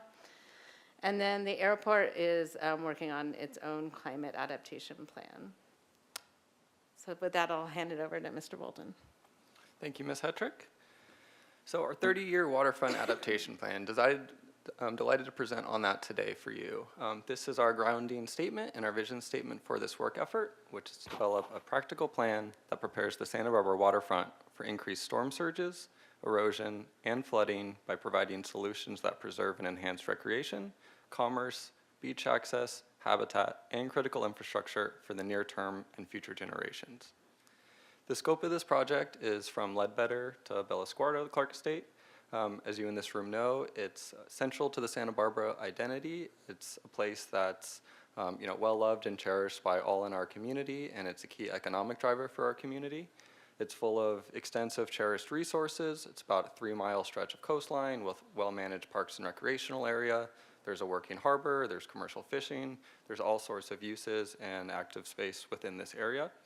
It's a unique section of coastline in that it's entirely publicly owned and managed, which both creates opportunities for what we can do with this space today and in the future, but it also creates real challenges for our operations and maintenance of the space, especially when it comes to then paying for these future solutions and changes. In graphical form, here's what we're talking about with this project area, the low-lying waterfront area, with really our core focus being from Cabrillo Boulevard and shoreline towards the ocean. We are looking on the other side of that in certain instances in our parks and parking areas as we start to look at solutions within this core area on the ocean side of Cabrillo. The fundamental need for this project is primarily structured around coastal hazards. We've been experiencing impacts today, and the frequency, severity, and intensity of those impacts will only increase as sea levels rise. And so these graphics just show some of those impacts that we've seen in recent times from these big winter storms, where we've seen flooding in the harbor commercial area. We've seen big waves bash against our breakwater. We've seen erosion along our shoreline, and we've seen flooding and impacts to our coastal access parking lots and the Harbor West and Ledbetter parking lots. Other key needs and whys for this work effort are shown on this slide. So as Ms. Hetrick referenced, this is strategic implementation of our 2021 Sea Level Rise Adaptation Plan. This work effort was identified as a high priority action, primarily because of a key finding from this plan is that with sea level rise, we're eventually going to lose access to our bluff-back beaches, both locally and regionally. And so there's a unique opportunity and context within this project area with this low-lying beach area that will become increasingly more important for coastal access because we can hopefully make it exist for a longer time than the bluff-back areas, which is characterized of a lot of our regional areas. So it matters both locally but also in the regional context. It's also required for doing redevelopment and certain permitting, and we're structuring this work effort to set ourselves up for success to get future funding to do implementation from it. The reason we're focusing on the 30-year timeline is for a couple of reasons. First and foremost, there's a lot more certainty when it comes to sea level rise and the types of hazards we're planning for. This graph shows the different scenarios that come from the state, and the one that we're required to plan for is sort of I'm colorblind, so bear with me, but it's either the dark red or the brown, second line from the top. But the point here is simply there's a lot more certainty towards the left of the graph in the near term than there is towards the end of the century and certainly towards that middle of the next one. It's a time period in sea level rise amounts where we have a lot more options. There's a full spectrum of what it is we can do to address these hazards than certainly what we're talking about towards the right end of this graph. There is a point in the future where there's going to be a high enough amount of sea level rise that you're going to require some large-scale flood control measures, either building some massive continuous seawall type system or abandoning large swaths of area. We're not there yet, and that's not within the context of this plan, so it's really sort of that near-term focus, keep our options open as we look towards those longer-term decision points. So shifting now into this work program, we're fortunate to have this be funded by the California Coastal Commission and the Coastal Conservancy, funding both staff time and the consultant contract. We have an extremely strong staff team supporting this work effort, primary coordination through the Sustainability and Resilience Department, and then supported by most of the city departments. Certainly Parks and Rec and Waterfront are critical partners to this work effort. We have a core team where we meet with our consultant on about a bi-weekly basis, and we're fortunate to have Ms. Zachary and others on that. We have a great consultant team producing work for us, headed by Stantec, who has a local preference and a local office working on this, as well as Bionic and ESI, who's done a bunch of the technical modeling for our work efforts. Also CRC, as well as Summit Environmental. The key elements of this work effort are shown here. First and foremost, doing new technical analysis and modeling to better understand what our risks are, and then understanding the vulnerability of our assets and waterfront. The idea being we take this information, we look at a spectrum of solutions, whittle this down with internal, external, and our community partners to then build a comprehensive adaptation strategy and implementation plan with defined thresholds, tipping points, phased actions. What's really cool about this work effort is it's beyond just another visioning document. Scoped into this work effort is doing conceptual construction drawings for targeted measures, including improvements to our harbor commercial area, as well as adding a separated bike and pedestrian pathway within the Harbor West and Ledbetter parking lots to continue the beachway along that section of coast. So the idea being once we finish this plan, we have these conceptual construction drawings, we immediately go into permitting and construction as the next phases. And then baked into all of this is the bilingual community outreach campaigns. So the idea being, at the conclusion of this, we have a 30-year waterfront adaptation plan that is actionable, adoptable, permittable, while still being inspirational. And so what this looks like from a scheduling time horizon standpoint, it's about 2.25, 2.5 year long work effort. We're really about in the middle of this in that blue box for design concepts. We've done the initial technical analysis and initial stakeholder outreach campaign, which we'll talk about in a minute. The idea being we'll then take some of this information, do another community engagement campaign, really the first quarter of next year, with the goal of having a public review draft next fall and then council consideration within the first quarter of 2027. Shifting now to what we've been up to and what we've accomplished so far. So we did this initial stakeholder engagement campaign. I really want to frame and emphasize from this, addressing sea level rise and coastal hazards, it's going to be a challenge. But it's truly not all doom and gloom. There are a number of opportunities that we can do and we know about now that can make our waterfront better today while still planning for that future condition. So some of these examples are shown on this slide. So like on the top right with West Beach, there's a drainage challenge there today. This photo was taken, I believe, last week at the beginning of that storm event we had. And with how the drainage operates today, it creates this flooding condition, which then negatively impacts the sand condition. And so there's an opportunity to fix that drainage condition, create a better sand experience to then program it for other uses or doing something with to get more activity in that space. We can also create solutions that create co-benefit type approaches. So examples of that are shown here on the bottom of this slide, where today there's a missing link in the beachway within the Harbor West and the Ledbetter parking lots. There's friction between the different types of transportation modes. So we can create a pathway that separates the different users to provide that safety element, and then we can also address some of the vulnerability risks and the hazard risks that we've experienced during those recent storms. So impacts to the parking lots, the erosions, the flooding, that type of things, with a co-benefit type project like shown on the bottom right, where you have an elevated pathway that provides both of those functions, expands public access, expands view opportunities and other types of coastal act priorities. But we know we don't have all the answers and we don't know everything, and so we did this initial outreach campaign really the first quarter of last year to get a general sentiment, get some initial ideas going of, hey, what do you think about the waterfront today? What's working? What can we do better on? What are you thinking about? What topics do we need to focus on? And do you want to be involved in this effort? And we were pretty blown away by the response we got. We did a big effort to try and get the word out there and let people know we were doing this project and to take our survey. We got 800 folks who took the survey and a whole lot of great ideas. And I think one of the most encouraging things is there were so many folks who were like, yes, please sign me up for this effort. I want to be involved along the way. I want you to come talk to my group. I represent a broader community. We want to be involved. And that's super encouraging and further emphasizes how cherished and important this portion of our coastline is. And this commission will be happy to know that when it was asked about, like, why is the waterfront important to you?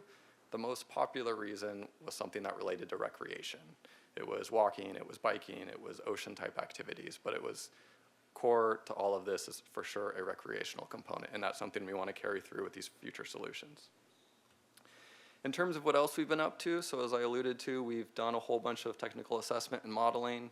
I won't bore you to death with this except to say we did some pretty cool analysis that tracked how sediment and sand moves in and around this area, what the risks are with future erosion along our shoreline, what's going to happen with sea level rise, what are the impacts with flooding, and then we compared that to this detailed inventory we did of all of our resources in and around this area.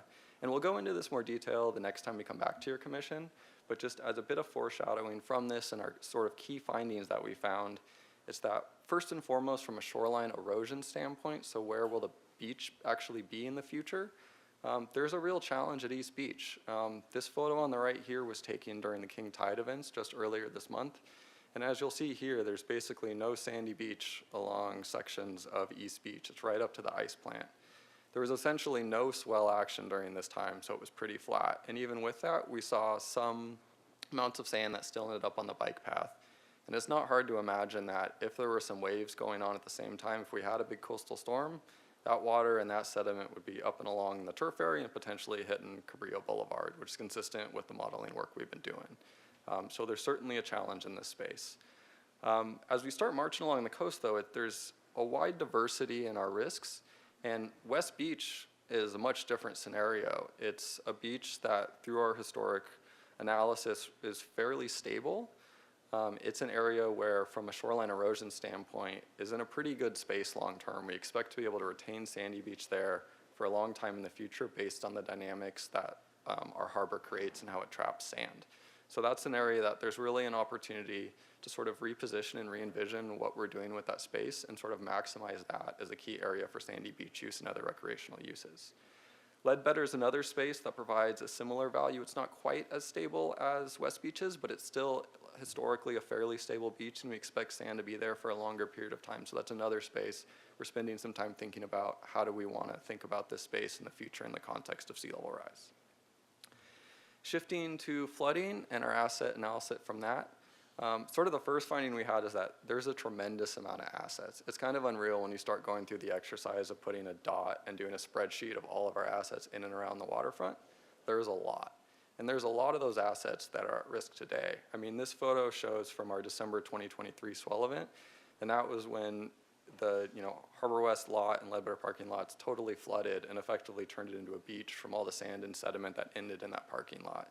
We have real challenges today, and there will be more resources and assets that are going to be exposed and at risk over time, some sooner than others, but a lot more in the future. And fundamentally, when you're talking about 3-mile stretch of coast, we can't really, or we shouldn't do some sort of isolated adaptation measure for each of those resource and assets. What we fundamentally need is a comprehensive strategy that considers all of them, the push and pull with the different trade-offs and prioritization that looks at our entire waterfront and creates then a comprehensive adaptation solution. And so really that's the goal of what this work effort is and what we are focusing on right now. So to that end, right now we've done this work effort where we're really considering the full spectrum of options. So it's everything from gray solutions, so think about like a seawall, a typical like sort of hard concrete type structure, to green solutions like those on the right end of the spectrum that would be like habitat creation, dune restoration, that type of thing, and then everything in between. We often get asked, can't you just put a seawall up and solve the entire issue? And to some extent, seawalls do provide forms of resilience. They help reduce flooding. But the huge trade-off that happens when you start putting seawalls in, especially large seawalls in, is that you start losing the beach quicker in front of them. That act of putting the seawall in artificially terminates the end of your sandy beach area. It creates scouring below it, and if our priority is to maintain sandy beach access as long as possible, it creates real trade-offs that can be challenging and go against that core goal. I think there will be, within the spectrum, solutions within our waterfront where each one of those are warranted, especially when you're talking about the harbor commercial area. But these are some of the trade-offs and things we're considering, and we'll be back in front of you for in that first quarter of next year effort to talk in more detail about. So right now, in terms of this process, it's really, we're working internally to look at the full spectrum of what we can do with our consultants based on their technical analysis, and whittling those different options down to a cohesive direction or two, a couple different options that we are working towards building public exhibits and displays on that will be then taken out to the community first quarter of next year, including to this commission.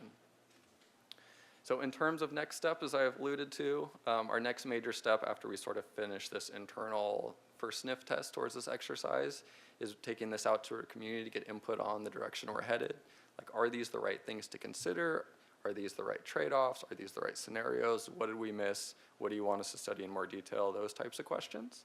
So we plan to launch that in around the February timeframe, do about a 2 to 3 months outreach campaign, with really the primary purpose being trying to get us towards that preferred design solution, that design approach for our entire waterfront area.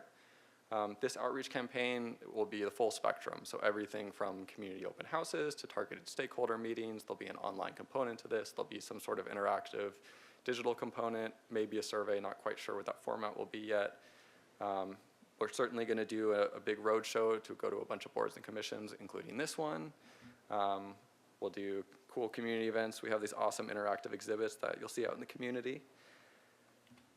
And so shifting now to this commission, thank you again for the opportunity to present this work effort to you today. We're hoping in the future that you're up to review some of our major deliverables and helping guide this adaptation strategy development. That'll really be the next stop in the February-March timeframe, plus or minus a month.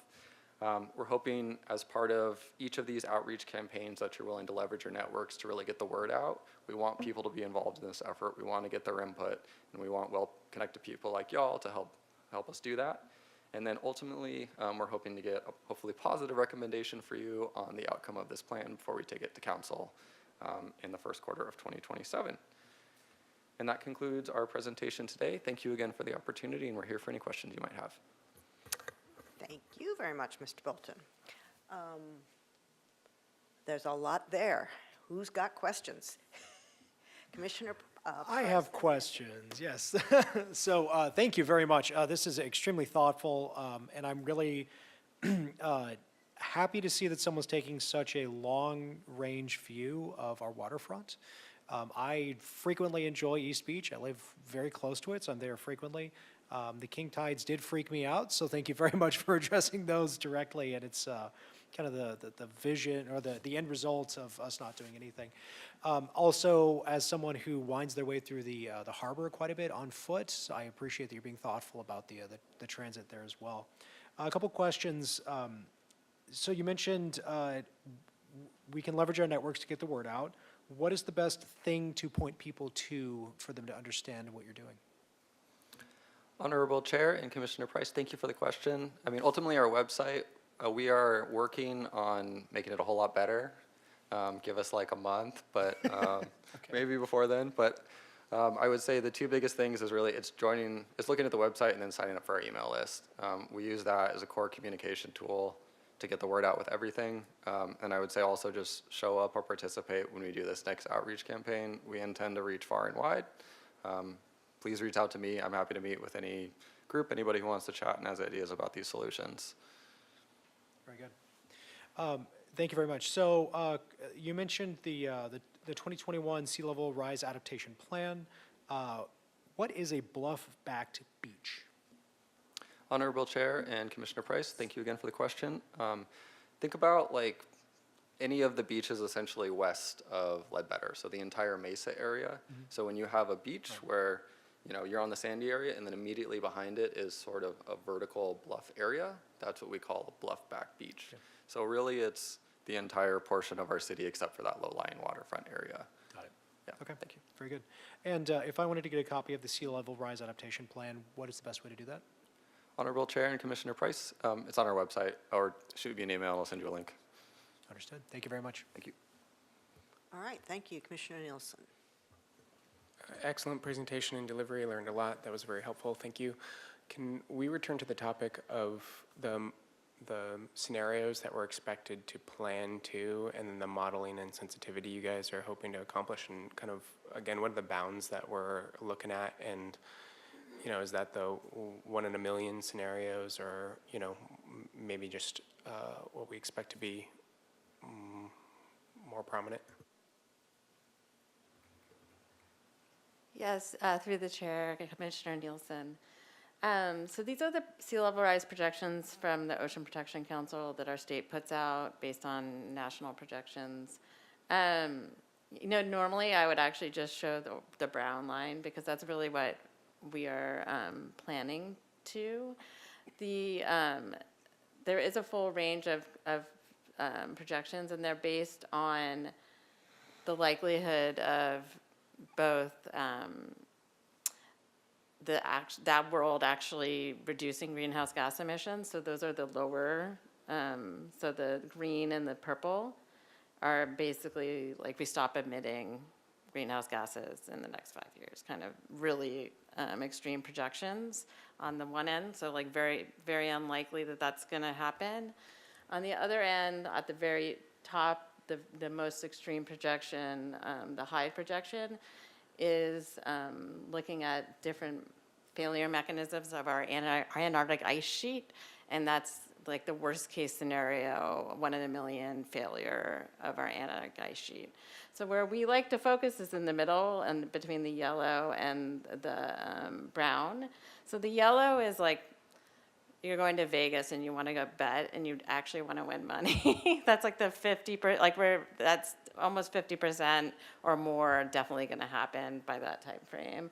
And then I would say the brown is like the more conservative, but still within the realm of possibility. And it's really, so really if you look at those two lines, they're not that different. And so that's why we're really focusing on monitoring changing conditions and then taking action when certain thresholds are reached. So our recommendations in the plan will say things like, when we reach 0.8 feet of sea level rise, we need to start this process. Or when the beach becomes 5 feet in front of whatever asset, this will happen. Because we want to try to keep things as long as we can, and we want to, leverage our existing resources as long as we can. And so we don't want to just change everything out to 2100 and what is projected there, especially if, changing conditions make things different. But what is interesting is while these are updated all the time, and the lower bars and the upper bars change all the time, those two middle bars, those sea level rise projections that we're building off of or that we are planning on really have not changed like year over year for almost 15 years. Mm-hmm. So, and they're constantly updated based on what we're seeing.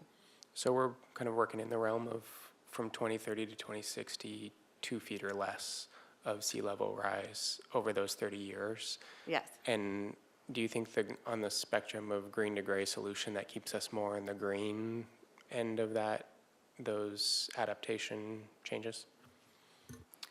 Honorable Chair and Commissioner Nielsen, it just depends on where we're talking about. For the scope of this plan, we're going up to 2.5 feet of sea level rise. And so I don't know that necessarily predetermines which types of solutions we do.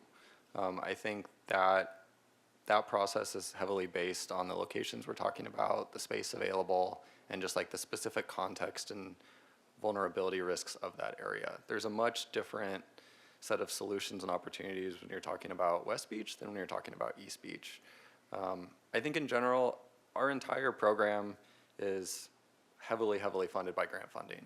And we very much have an eye towards making sure that the project solutions we're talking about are fundable, and our funding partners in general are far more preferential towards green and hybrid solutions than they are towards hard concrete-based solutions. So in general, we're looking in that direction, but like one of the reasons we have CRC on this team is to do an analysis of dune systems and where it might make sense. Do we have the right technical requirements to do these types of systems? So we are definitely including that as a component of this work effort.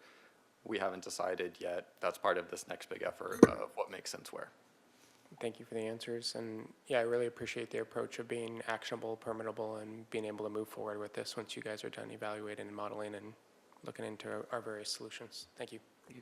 Okay, thank you. Commissioner Ramsey. Yeah, thank you so much for the presentation. Very informative. Glad to see you're taking control of the situation. My question was, the first thing you kind of mentioned was the Harbor West parking lot as one of your big initiatives.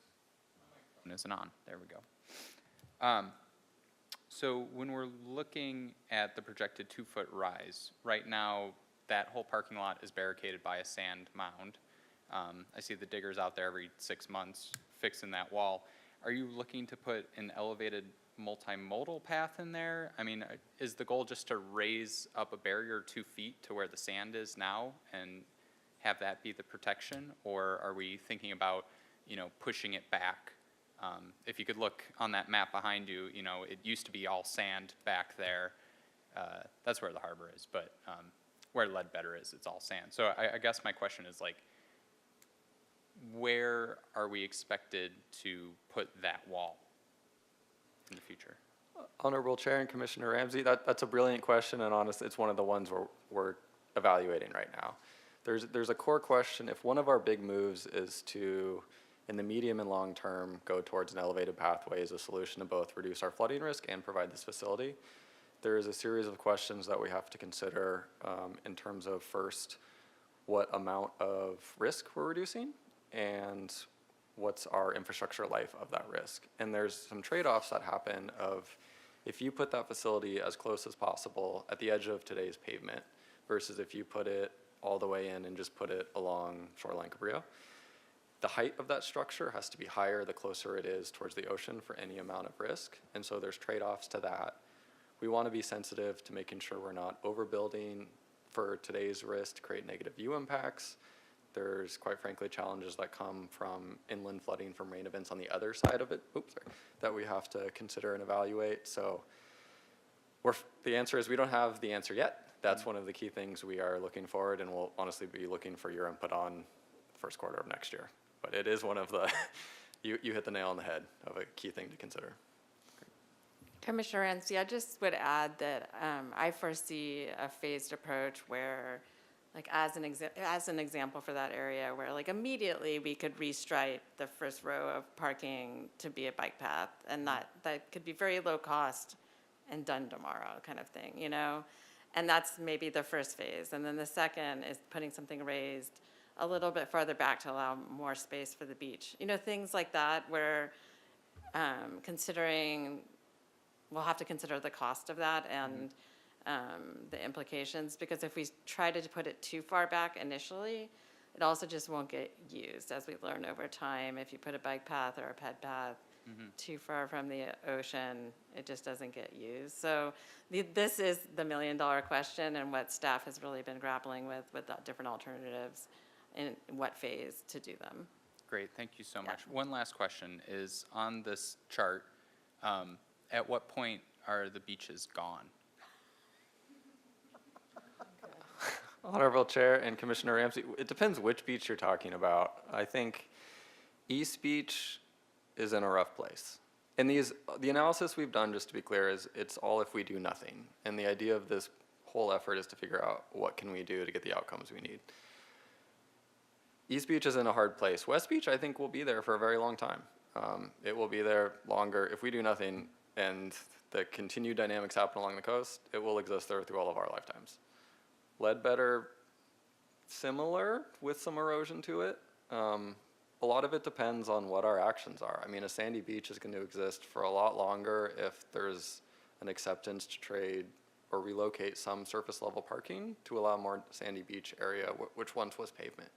You know, that creates a much different scenario.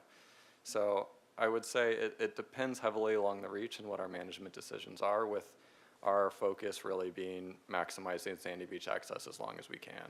But part of that is, and we need to get input from our community on, is like, what are acceptable trade-offs to make that happen? And yeah. Great. Thank you, Mr. Bolton and Ms. Hendrick. I look forward to supporting you for the next 30-odd years. So thank you. Thank you. So this is kind of, I didn't intend this to be a follow-up question, but this is kind of a follow-up question. And given the question of what happens if you do nothing, and and how long do we have before things start going away, how best to ask this, given the sort of the reality of your process, how comfortable, given that this basically 2021 is when the report came out, I remember it because I remember sitting in the meeting, and it's now 2026, so 5 years have already gone by, and it's not getting any better out there. How comfortable are you with the pace that you're able to go at in getting this work done and getting to the point where you've got actionable and permittable, recommendations, and what could be done to pick up the pace if you feel that would be appropriate? Honorable Chair, that's an excellent question. I might reference the age-old proverb of, yeah, the best time to plant the tree was 100 years ago, but the next best time's today. And so we're doing the effort. I think we as a community are ahead of most communities in California in addressing this issue and putting resources towards this issue, and actually the outcome of this project having on-the-ground implementation from this comprehensive effort. I wish we could move faster. We are going absolutely as fast as possible.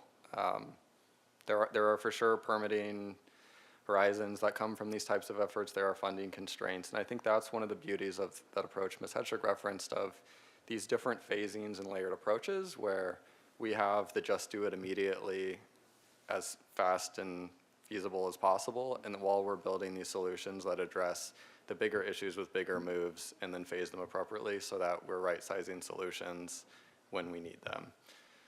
I would like to do it all tomorrow, but it takes a little bit of time and effort. So I would say within the context and constraints of local government and our processes, we are going at the right speed, which is fast. Okay. Chair McGill and Commissioners, as you can imagine, this is very complex, and a lot of decisions have to be made at the community level and at the council level. So I think the work effort that's being done is to try to get ahead of the curve so that we're less likely to be behind the curve when there is change that we can't unchange. Well, and if I might add to that too, I think one of the things we've learned is that it's always better to have a plan when we have these issues than to just be responding during an emergency. And so if we already have a comprehensive plan that says, hey, when you've reached this threshold of this type of damage during an event, we already know what the solution is, we're going to have a much better outcome and a much more cost-effective outcome than doing solutions that may or may not be the best, but they're ones we did in the moment because we had to and it was an issue. So as Ms. Zachary said, the idea is we're trying to stay ahead of the curve and ahead of the issue to the extent we can. Yeah, no, that makes sense. Yeah. All right, thanks. Commissioner Nielsen. One last question. The large pipe that's on top of the dune on East Beach by the bike path, is that stormwater, desal, dredge? What's that doing?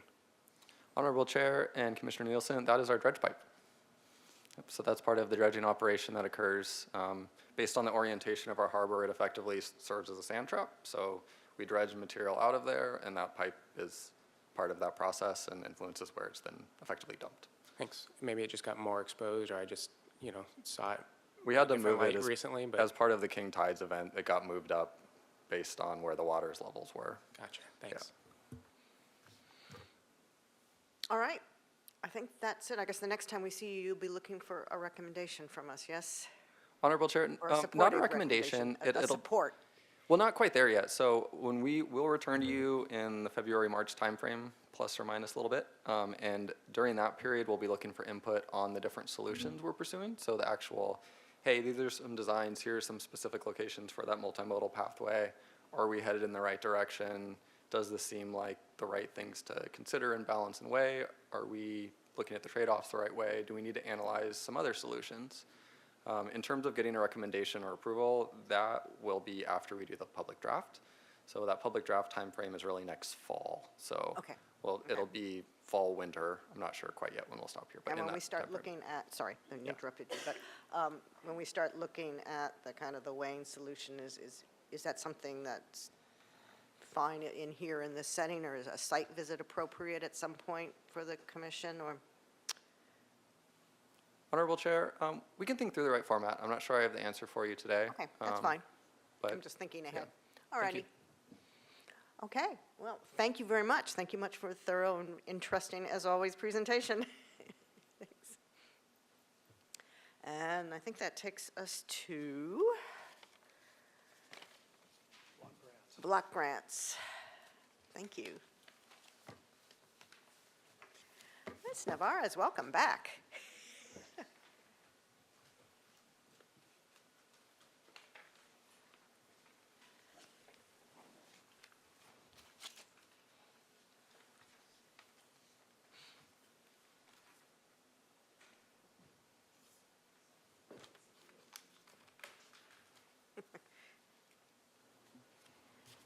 Okay, good evening, Chair McGill and Commissioners. I'm Rose Navarez, Administrative Analyst for the Parks and Recreation Department.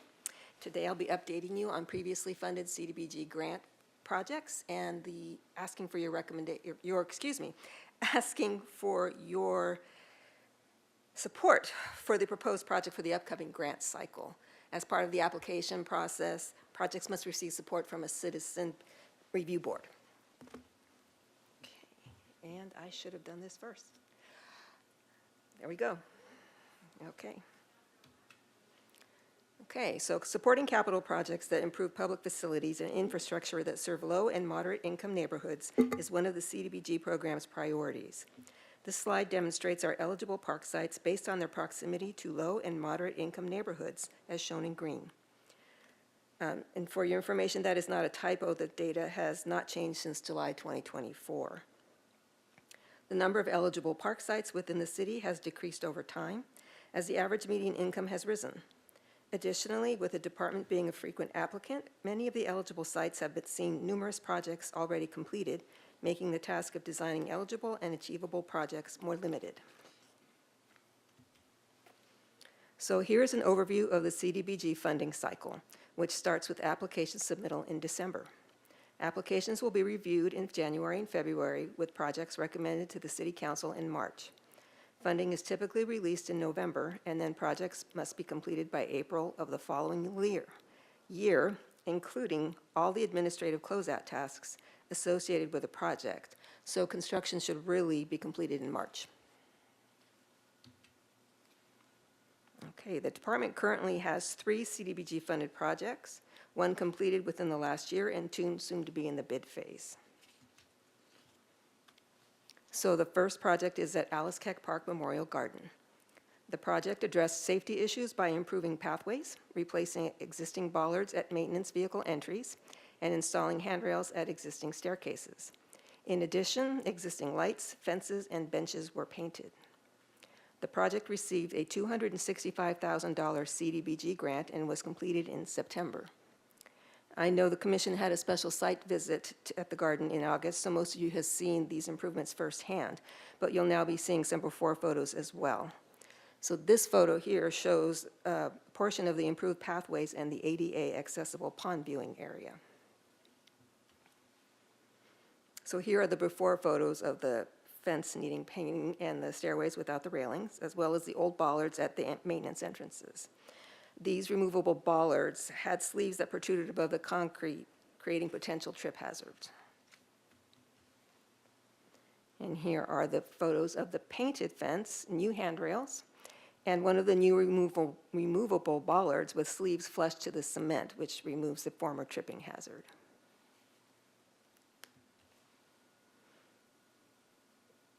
The next project is located in Plaza Veracruz. This building, formerly known as the Kiwanis Building, was used as a Head Start school for many years. The department is renovating this building to serve as a public space for community events, camps, and classes. The building is being renovated to make it more functional and invest in system upgrades that will save money over time. Exterior and interior painting, new flooring, ceiling board, and kitchen sink cabinets and shelving will improve the building's look and feel, while new LED exterior and interior lighting, ceiling insulation, kitchen appliances, and HVAC unit will improve the building's energy efficiency. The project also includes one men's and one women's ADA restroom. The project received $313,304 in CDBG funds and will soon go out to bid. So the last of the current projects is the West Side Center parking lot. This project involves removing 2 inches of old asphalt and replacing it with new. Finishing this project will complete exterior upgrades for the West Side Center. The project received $150,000 in CDBG grant funds and will soon go out to bid. So that concludes the updates on the currently funded projects. We will now transition to the current proposed Plaza Veracruz Access and Building Exterior Improvements project. So this project involves creating a formal ADA accessible entry on Coda Street and a patio for the community building, and includes demolition of an existing patio, shade structure, and concrete bike path and playground. So here's an aerial view of the whole park from Coda to Haley Streets. The portion of the park on the right is currently occupied by Santa Barbara Trapeze Company, which holds a license agreement that expires in April of 2027. The portion on the far left is the area where the project is located, and to the right of that is the portion of the park currently open to the public. And so here is the view of the park from Coda Street. You can see the community building on the left, the unattractive Public Works water well in the center, and the alley on the right. The arrow shows the location of the proposed new entry. And this slide shows a design of the proposed formal accessible entry with plaster finished concrete columns and steel gates. As you can see, this new entry will be very visible and inviting. So this photo shows Coda Street and the back of the well from inside the fenced community building area. Along with an accessible gated entry, the project will add a section of fencing continuing from the corner of the fence shown that encloses the well, which would maintain the community center as a separate fenced area. The photo also shows a portion of the old playground and concrete bicycle path, which will be removed. As mentioned in the staff report, it is not feasible to keep the playground equipment for many reasons, including not meeting current safety standards.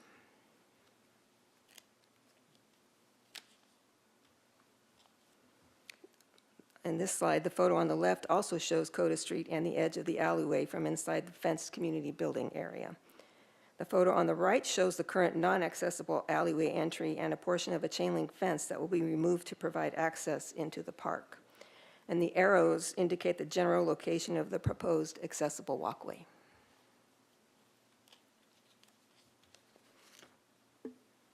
So we now move on to the exterior building improvements portion of the project. As mentioned, the Plaza Veracruz building was previously used for a Head Start program, which used a shade structure and small plastic deck for outside activities. The proposed project includes removing these and the concrete pad and installing a larger concrete paver patio. In addition, the last remaining section of chain link fence shown at the back would be replaced with ornamental iron fencing. The new patio would create additional space for community meetings, events, and recreation programs. The project also includes landscaping and irrigation for this area. So the department estimates a total project cost of $332,342 and is applying for $245,506 in CDBG funding, leaving $128,527 to be provided by matching funds. Matching funds will cover demolition of the existing playground, concrete paths and pads, patio and shade structure, and new irrigation and plants. So you'll recall I showed an aerial photo of the park earlier, and Here is a site plan of the entire park, where you can see the proposed new entry, pathway, and patio on the far left. And probably more helpful, here is a conceptual landscape drawing showing how shrubs would be used to soften the fence line and provide some screening of the unattractive well area and the community building area from the main portion of the park. Additional drought-tolerant plantings would contribute to making the space more attractive and inviting. And I've included the funding information again for your reference. So that concludes my presentation, and we ask that the commission support the department's proposed project for the fiscal year 2026-2027 CDBG grant cycle. All right, thank you, Ms. Navarez. I don't even need to ask for questions, they're popping up. I'm sure. All right, thank you I'll for a do my great best. presentation. Commissioner Ramsey? Hi, Ms. Navarez. Thank you so much for this presentation. Just curious, why are we not putting in another playground? Do you want Chair to- McGill and Commissioner Ramsey, first of all, for today's playground standards, in order to put in a playground that had any benefit to children, it would take up all of that outdoor space adjacent to the building. Also, one of the things that this park has suffered from for decades is no public access from Coda Street. And we really believe it's of a primary importance to provide that public access. And then once people are in the park, so Ms. Navarez showed you the aerial, maybe bring that up if you wouldn't mind, of the layout, current layout, there will be and there can be space for a playground in the future.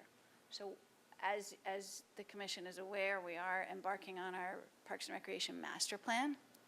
We anticipate there'll be quite a bit of engagement about this site in particular being in part of the downtown that's growing dramatically, and that how this site evolves we don't know yet. And so the first thing that we know we can do is provide better access, more welcoming access to the park, which should not affect any future parks use in terms of the turf area. I would also add, once upon a time, there was a playground near the Haley entrance. At that time, the park was known as Needle Park, and the playground was used by everything but children. So part of our strategy with this site is to provide a safe, inviting, wonderful place for people, and it's just a matter of making enough decisions that provide access without foregoing the conclusion about what the park should have in the future without having more public input. Okay, fair enough. I do know the new police station is going to be opened up right across the street from there, so hopefully that'll deter some nefarious activities. I just have a little concern that could be a playground desert for the kids out there. So that's all. Thank you. Okay, thank you. Commissioner Price? Follow-up question. Is that playground currently in use in the park, or is it part of the former center that's been inaccessible? Chair McGill and Commissioner Price, it is used by the former Kiwanis building. It's also, the age range for it is very young, so it's got very limited use, and as I said, it's outdated and not up to safety standards. Okay, thank you. So I do have one more question, which is you are requesting quite a bit of money. Is this, and I apologize for not knowing this, this is federal dollars that we're requesting, or is this from the city? That's correct, federal dollars. Do you have any idea of the likelihood that we will receive this money? Chair McGill, Commissioner Price, we weren't sure we were going to receive the money that we are going to be using for the interior renovation until probably last month. The money comes from HUD, Department of Housing and Urban Development, through the Community Development Block Grant Program. It gets transferred on a per capita basis to the Community Development Department. That department manages this process. It's a competitive grant process. And actually, the Human Services Committee gets to view and make recommendations on what projects get funded. We are charging ahead in the hope that there will be funds, because we know this is something that we want to do, and it would be great to have the Community Development Block Grant support a portion of the work effort. In the event that we are not awarded those funds, is this still a priority, or is it too early to tell because it's part of, for instance, the master plan? Sure. Chair McGill, Commissioner Price, yes, it is a priority. We've been chipping away at priorities for this site over a number of years. And if we did not get those grant funds, it would go in the hopper for recommendations for city capital dollars. So it would still remain on our list for sure. Or we'd be looking for other ways to fund it outside the city. Sure. Thank you very much. Okay, thank you. Commissioner Lesnar Buxton, or Vice Chair, sorry. Yes, thank you for the presentation. I'm just interested with inflation going sky high. Do you get rough estimates from contractors before writing grants, or do you hope for the best and are unable to predict what money you need? Thank you, Chair McGill, Commissioner Lesnar Buxton. We have 20 years of experience doing these types of projects. When we come up with cost estimates, we base them on the most recent ones that we have for similar work, whether it's fence installation. We did put that fence in at the park, I think it was 4 years ago. So we have a general sense of what that is. We know what our per square foot costs are for concrete. We always, are looking at the most recent price because we all know construction costs have gone up. The landscaping portion is really from our staff, what we know it costs to buy and install plants. And then trying to think of what else, other aspects of it. So we have a pretty good idea, and we think we have pretty good estimates. I can say that Alice Keck Park Memorial Garden project came in right on our estimate, which is pretty amazing. And then we also work with the CDBG staff saying if it comes in higher than we have grant funds for, we always look for a way to fully fund the project. I don't believe we've ever made a major change to a project due to funding unless we didn't get it at all. Hopefully that helps. Okay, yeah, thank you. Commissioner Nielsen. Can you guys elaborate for us the decisions about where and how fences are required, and how this site or other sites like Chase Plum Park might need fences as opposed to hedge treatments and other ways to provide protective barriers, and what the fences around this park are serving for us, and kind of why we intend to reinvest the money for gates and fences and access as opposed to remove more barriers? Chair McGill and Commissioner Nielsen, if you actually inventoried all of our city parks, you'd be quite surprised at what you find. Usually the purpose of a fence is to protect protect the user. So in the case of playgrounds, there's playground safety standards. If it's adjacent to a busy roadway. Also, if it's in a location where we have known significant misuse, which creates unsafe conditions for all park users and therefore makes it very hard for the park to be used at all. And in this case, that's the case with Plaza Veracruz. It was uninhabitable by anyone in the community.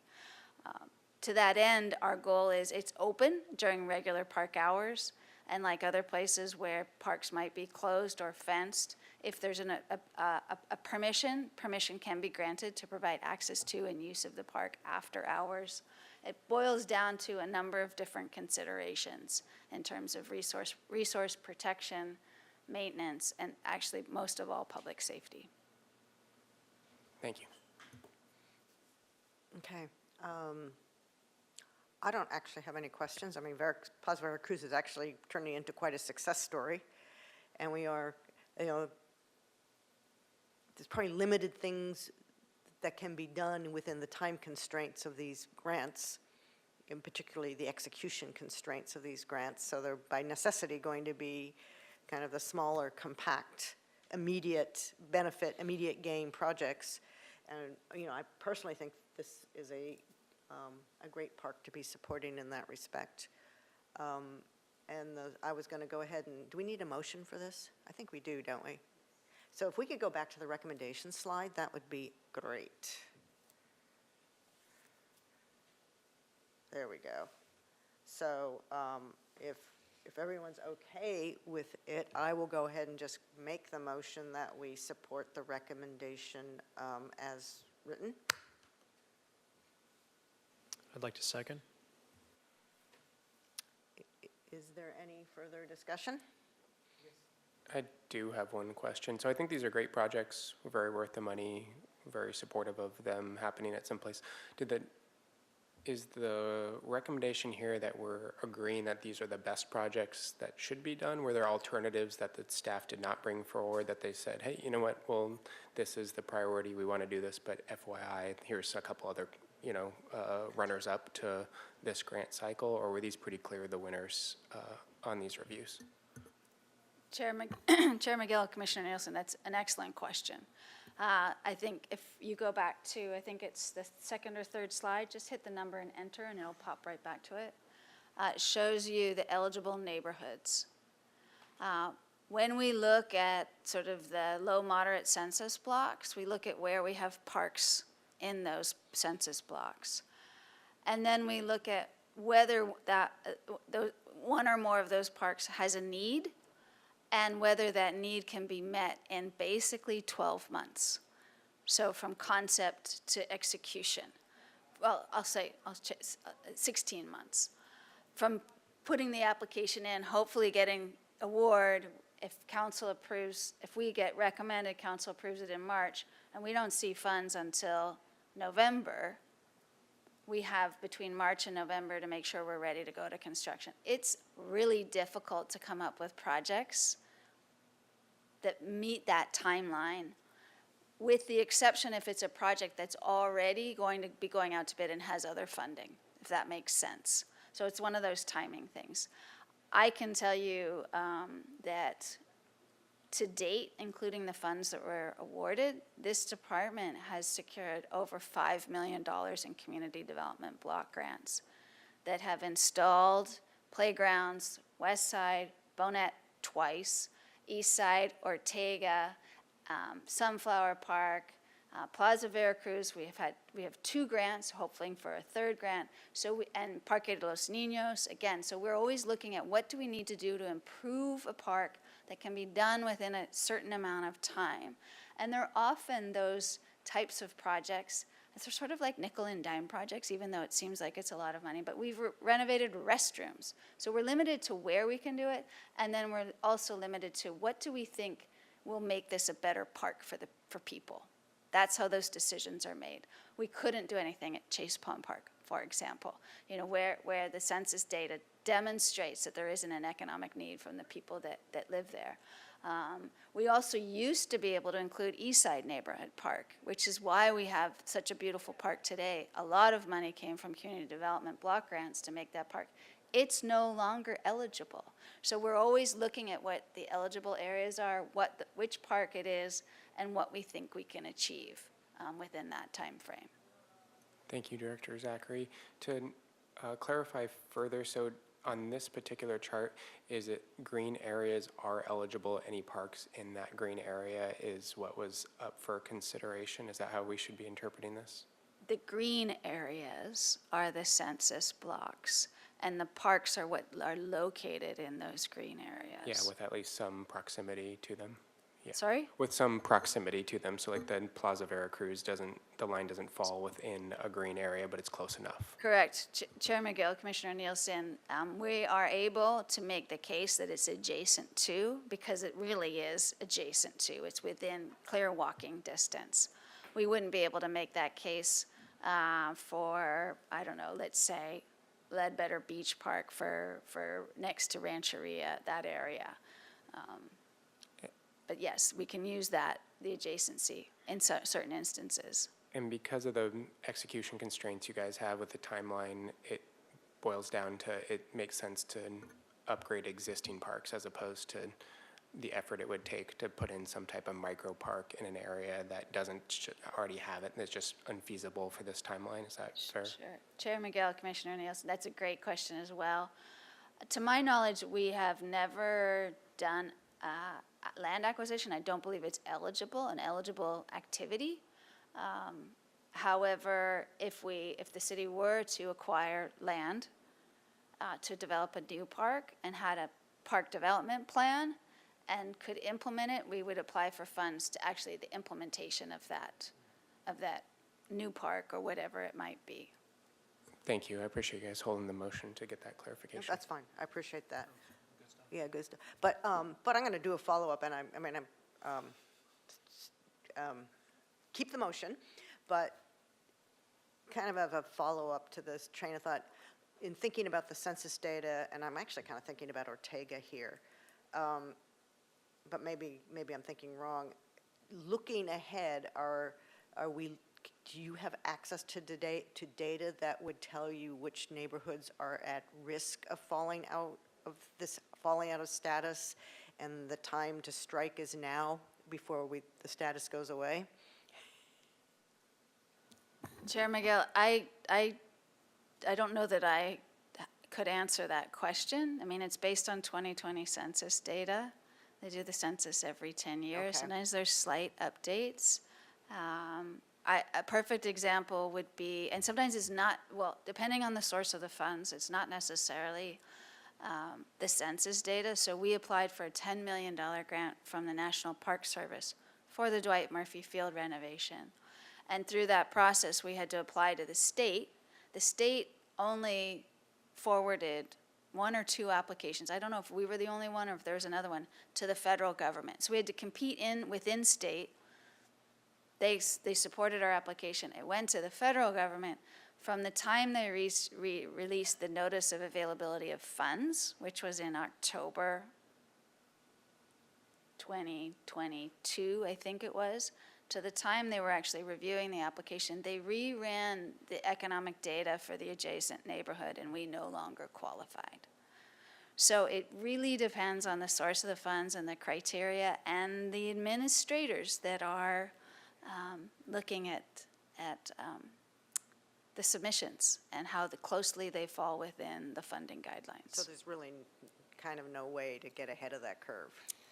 To my knowledge, there is not any way to get ahead of that curve, but I can say that we have consistently focused on how we make these parks in these greater need neighborhoods better, and that's a good thing because it allows some of the other city money to free up to do projects in other parks that don't fall within that criteria. So we try to be very strategic. Okay, thanks. All right. We have a motion. I think we have a second. Yeah. Okay. I kind of lost track there. And so, but a good discussion. So I think we are ready to go to a vote.